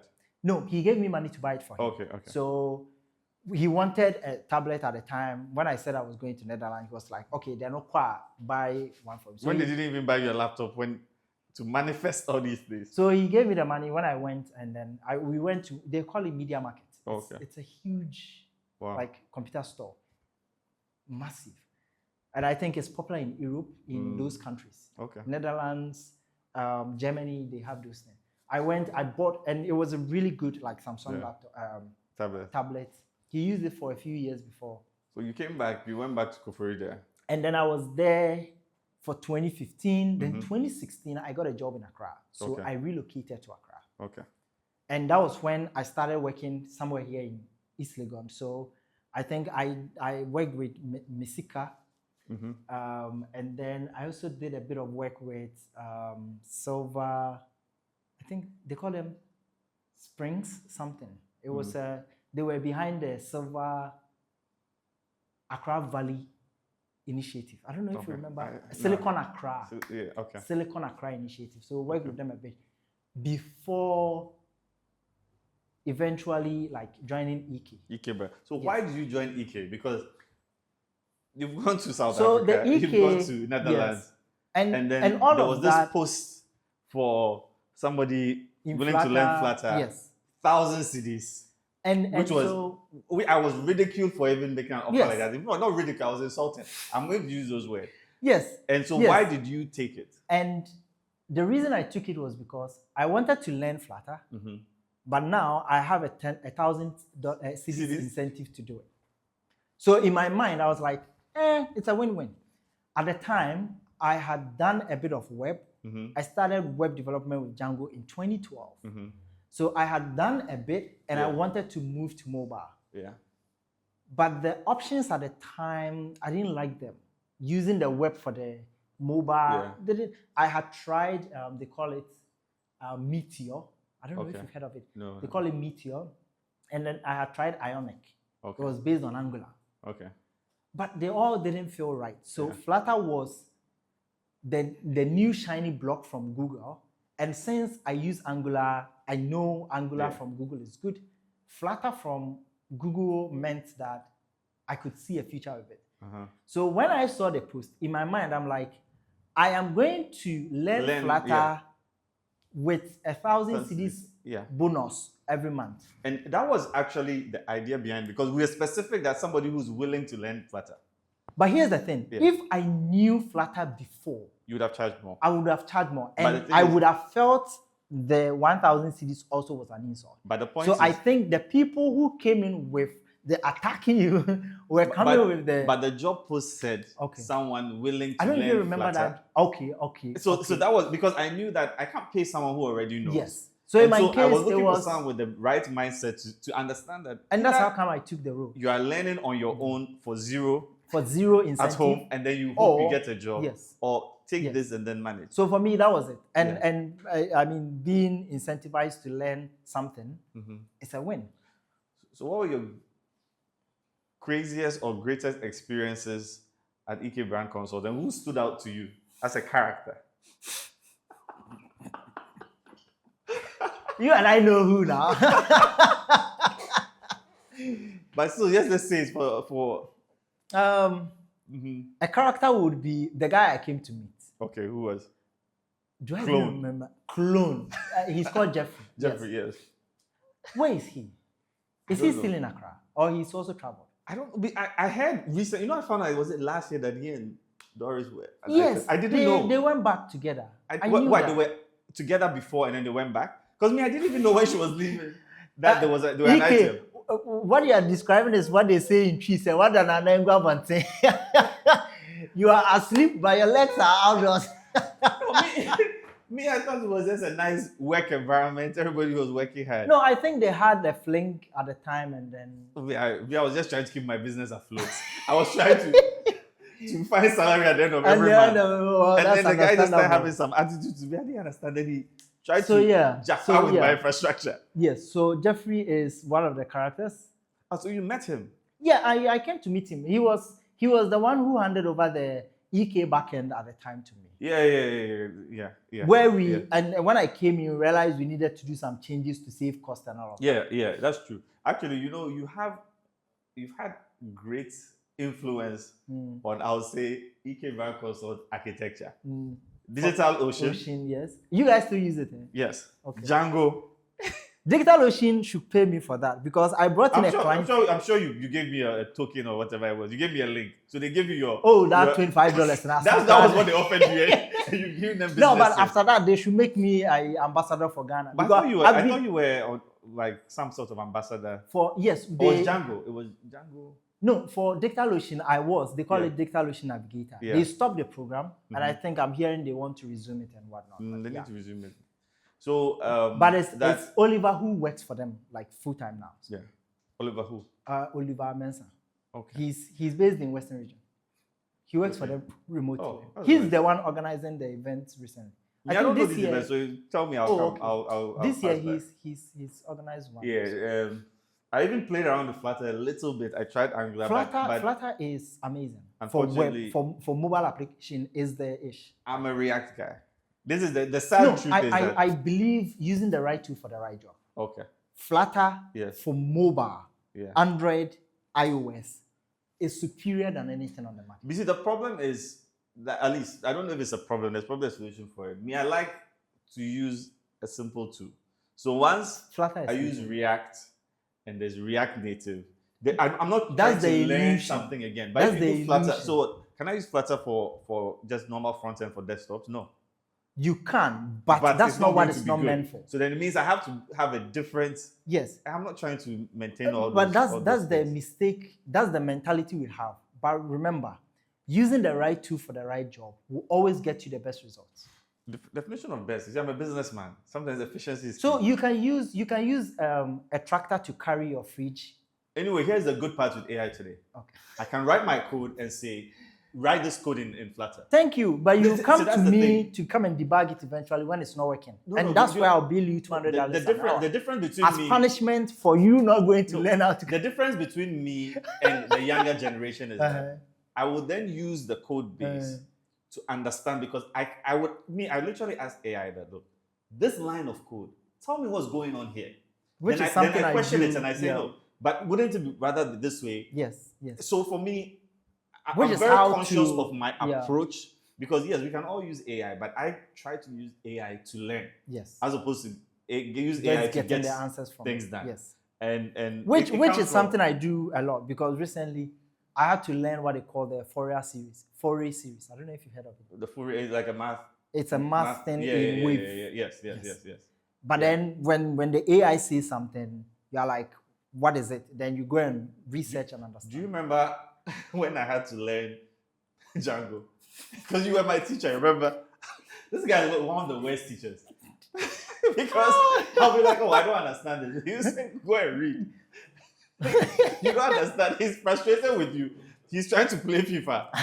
But here's the thing. And so he forced me. That process actually gets you to read. Because I remember in Django, that was the similar experience I had, in the sense that, and as annoying as it sounded at the time, you realize that the process of trying to find a solution is part of the learning. Yes. Which is what Absolutely right. AI jumps you over where people, because I have learned a lot of things along the lines of trying to learn, find a solution to something. Exactly. So that's what I'm saying, that you go on to Stack Overflow and you are reading it and you're like, oh, and okay, right now AI doesn't allow you to see the wrong answer on Stack Overflow and then try it and realize that person may have been trolling. Or okay, so that's why I'm concerned, because like you said, first of all, I spoke to this guy. He told me he's read the documentation like 4 times. I'm like, yes, goodness. I had to read the Django documentation. Because he's read the documentation 4 times, me that I've skimmed through it, if I go to him with a question, I look stupid. So and before I ask the question, I have to go through. I always looked stupid to the guys when I'm asking questions online. And this is what they would do. When you ask the question, they will answer with a link to the exact place in the documentation. Yes. And when you go, so after a few times, I was like, you know what? I'm making a fool of myself. Just read the documentation. And I didn't read the documentation like I'm going to write exams on it. Yeah. But I wanted to get a high-level idea of what is possible. Yeah. So after reading the documentation like a couple of times, I was like, you know what? I understand what the framework can do, should do, and is not supposed to do. Yeah. So immediately I am thinking of a solution, thinking of doing something. I have a fair idea of that. Django can do it. Yes. So if it can do it, then I don't need to go and look for a third party. But if it cannot, then I know, say, I'm looking for.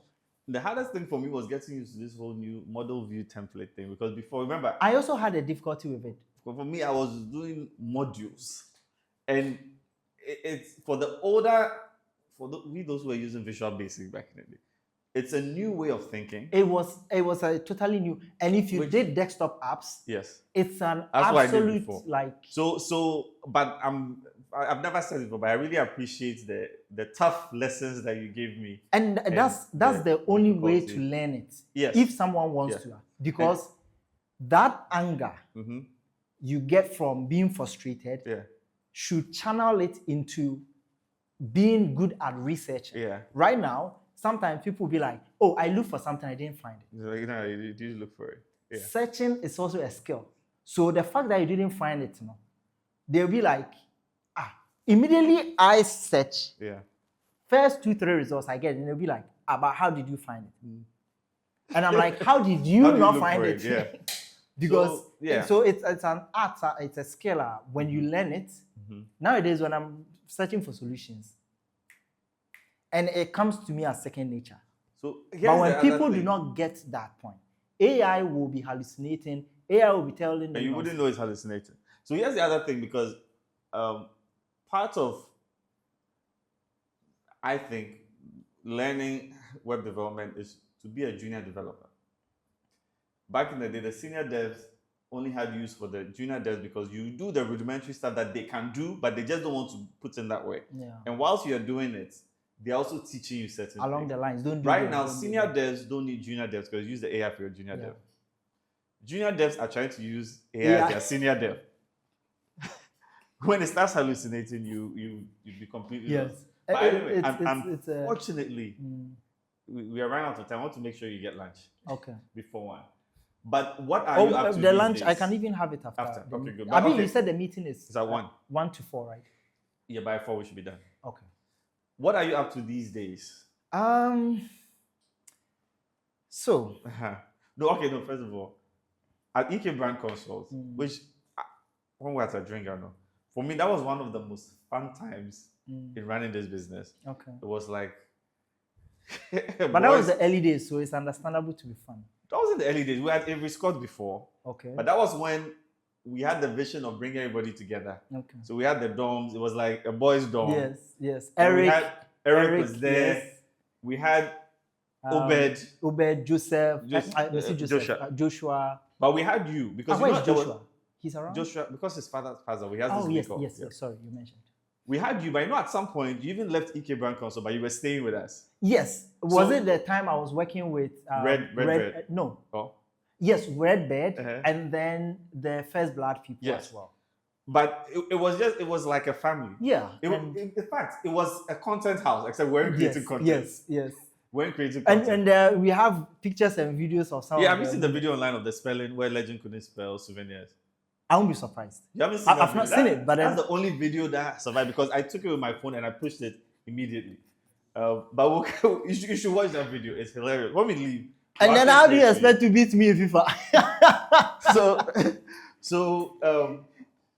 Yes, but then at some point you woke up and said you were flying drones. Yes, that was a new adventure. Well, also you were riding motorbikes. Which, yes, I used to ride. And one day I get a call. Yes. They said Rexford is in an accident and is in the hospital. Was it Akuse? Yes, I have Akuse Hospital. So I had to drive all the way there. My entire database it's in one person's hands. You're like, goodness, like I'm trying to figure out. So why are you so crazy? I think a switch flipped in me when I went to South Africa. Okay. I went to Table Mountain, and I went to stand at the edge of the mountain, looking down 3,000 feet into the ocean. At that moment, I felt like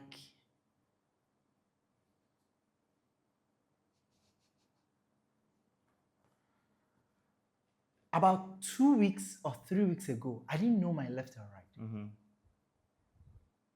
But fast forward, look at where I'm standing. Like, it was, I didn't even understand. Everything I was doing at that point in time was first time. Yeah. Going to South Africa was first time everything. That was my first time even getting close to a plane, going to the airport.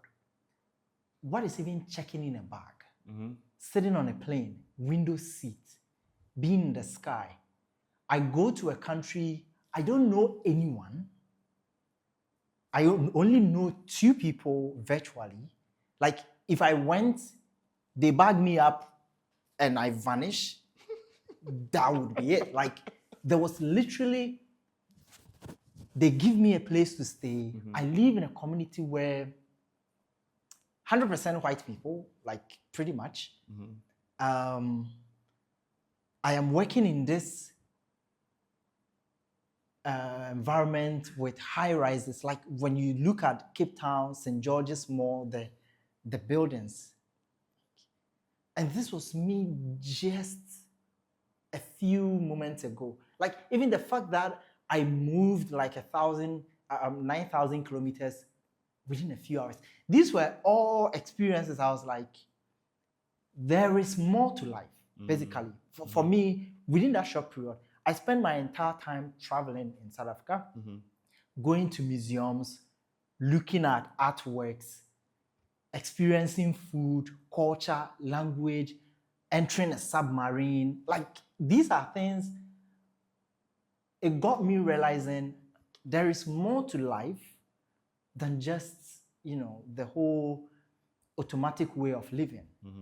And that kind of triggered in me the whole idea of, let's make money, but then let's also live life, because, come on, anything can happen anytime. And so, for me, anytime I sat on the motorbike, it was like, I wasn't worried if that was my last.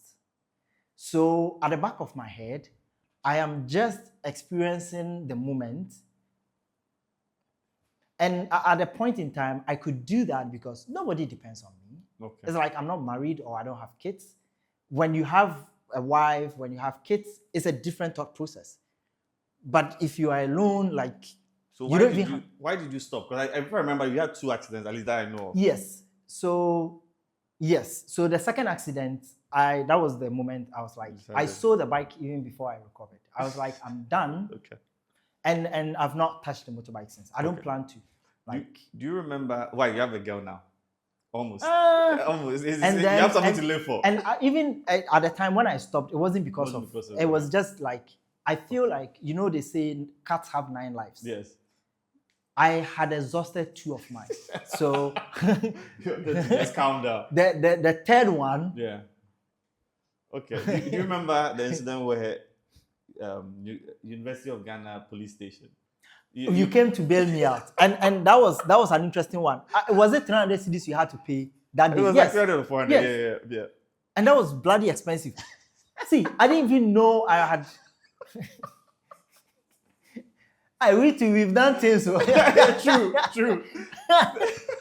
He had to come and bail me from Legon police station. I get a call, Rexford. I get a call from Rexford. Immediately, I'm panicking because I'm thinking, was there another accident? Like, no, the police wanted to pay, but he doesn't understand why. I said, this guy is stubborn. Hold on, I'm coming there. He was trying to tell us, like, oh no, he's my brother. This is how he is. I had to basically beg them to understand, because you didn't understand why they wanted to take the money. But you knew you had, what was it? You didn't have your something wasn't like. No, so they caught me because I ran a red light. But here's the thing. You see, you ran a red light. It should end there. What is this? Here's the thing. What do you mean I ran a red light? So if you are moving in the middle of the intersection and the light turns red, have you run a red light? It depends on Technically, I've not. So this is the argument he was trying to have there with the and they wanted money. Yes, and I remember you also didn't have money. That was the thing. That was the problem. I don't have money. And I was like, okay, let's go there. And then we resolved it. I didn't have money. And I think those guys even... I got their numbers, but okay. I haven't called them. I always... See, every time there's an incident, I always get their number thinking like that, to make good of such opportunities. Yeah. So Well, that's good. So then, how did you get interested in FPV? FPV, so I used to fly drones, and that was using the normal DJI because I realized there is not enough content about public places in Ghana. So that's how come I started the drone. Yeah. But I think I chanced upon this Johnny FPV. And it got me also curious that how are they able to why can't I do it with my DJI? Yeah. So I got to learn, it's a different set of drones and all. And you have first blood money. And so I was like, then because I got to a point, everyone was also getting the DJI and fly. Yeah, so let me separate myself and be ahead of the curve. So that's how I come. And our DJI also have made FPV where. Yeah. So do you remember how you introduced me to Clifford? No, I forget. Do you know Clifford is here because of you? Really? So, of course. Wait, he was doing FPV too, right? Once in a while, you go on your stubborn angler things that don't make sense. So you were doing FPV. I was like, this is good. I was encouraging you. Okay. And then you said you wanted to do FPV for free to build up your portfolio. And I did a few, yes. I came with a proposal to you. I said, no, why don't you do FPV and an EK brand cost? So if it's 500 cedis, whatever it is. And then whatever we give it to the client as, if it's 2,000, then we split the difference. Okay. You said no. And then I said, I was trying to reason with you, but you were one at the time, because I remember I also had the FPV Africa thing I was working on. This was before the FPV Africa. Oh, really? Yes. And so I'm just trying to understand. Because my argument why was I doing it for free? No, you're trying to build out the portfolio. Because you even did Oyarifa more. Oyarifa, yes. I remember doing it. Clients. Okay. So, but I gave you an offer like this, but when Rexford is on a tangent, okay, that's why I understand. Because I don't remember. But then what was happening at the time. I said I'll find someone. Yes. And you said, and there's a guy. He's flying simulation in his room. Yes. And then that was how he was starting. So then you gave me his number. I think at the time he had not, but then based on his simulation, he was like, it was simulation. So we invested in him. So Clifford is another one of your okay. Your legacy. I'll keep bringing you more people. Don't worry. Oh no, I think it's okay. At least. You don't want more. Okay. Hey, right now. I'll connect you to the Odu people. I mean, now you are doing Odu. So. Yeah, so we've signed on. We are partners now. They've given us the material. I think they're going to train us. So in the next 2 months, they will come and then train. We'll be officially trained. Okay. And then we can go and take jobs. It's actually a great platform. So yeah, I noticed that the way I just don't like the fact that it didn't stay open source for long. Yeah, but then the money aspect also, because the way they developed it, they couldn't have if they weren't so. it's one of those things that. Yeah. So so that's part of it. So then you leave EK Brand Consult and go and take pictures of insects. Tell us about that. No. It's and again, it boils down to the fact that I have a mainline something I'm doing. Yeah. But for most of them, I used to work remote, which meant that as programmers, you are not always writing code 24/7. Yeah. So what do I do in those times? I could be learning, I could be researching, I could be improving on my skills, and I could have a hobby as well. Yeah. In some cases, some of the hobbies have made me extra money along the side. Yeah. Like my drone hobbies, the Experience Africa. Yeah. I could get a production house buying some of the footage, which is free money, so to speak. So how much money do you make with that per year? It's or like let's say last regular. year. I think 2 years ago I made about $350, $400. Okay. For the whole year. It's a media house that comes to buy it. I am hoping for another purchase this year, but that one they say they will come also down and then tag me along so that we can work for a few days. That's you make more than the 350 if you work with them. Yes, in that case you make more than. And then I'm just hoping that with that catalog I have, it's just for posterity's sake. Yeah. A day is coming, people are going to be in need of the real thing. So I hope the value increases with time. But yeah, it was a side project that came about as a result of not even getting funding from the Wikimedia Foundation. Okay, yeah. So to create the Experience Africa. The FPV2, I ended up being the one to shoot for Osha and their media team when they came to Ghana with Clifford and all of that. Yeah. So these are side quests, to put it. But then there are side quests that can make money as and when possible. But the main has been the programming. The software development, I don't see myself stopping simply because... you are a software developer at heart. Yes. The way you are unreasonable as a human being is good for coding. So, but these other things, taking pictures of these, when I was taking the pictures of the insects, I was teaching at Eastern Tech Hub. Oh, okay. So on my way to work, when I'm walking, I'm taking pictures. Are very nice, and for some reason I only see them on LinkedIn. Because maybe that's the only way. But LinkedIn, I used to post on Telegram. On Telegram, yes. And then when I think some of the bees, the pictures where there is a small mount close to the workplace. In the morning or in the evening, the bees will come for the flowers and all of that. So there were things I've not stopped what I'm doing to do it. I'm just doing it in the process of doing my main thing. Wonderful. So are you attached to any company right organization now for at the software development? No, currently not. Okay, that's good. I said that's good. That's good. It's good for me. Mupati was saying that I was talking to me. He said no, he's working on this big project. For him, Mupati is always like, I think he's got it. I even asked him whether he is able to come today so that like family reunion. But he said he's busy. So yeah. I mean, that's how he's also making the big money. So it's good. For him, it's good. Have you seen his car that he drives? It's a small a new car one? No, the one that Vitz. Oh, okay, and you're saying that because obviously he makes a lot of money. Yeah. So he was driving the Vitz and he was trying to merge at Spintex and the woman said, "Oh, Uber driver, mommy cry."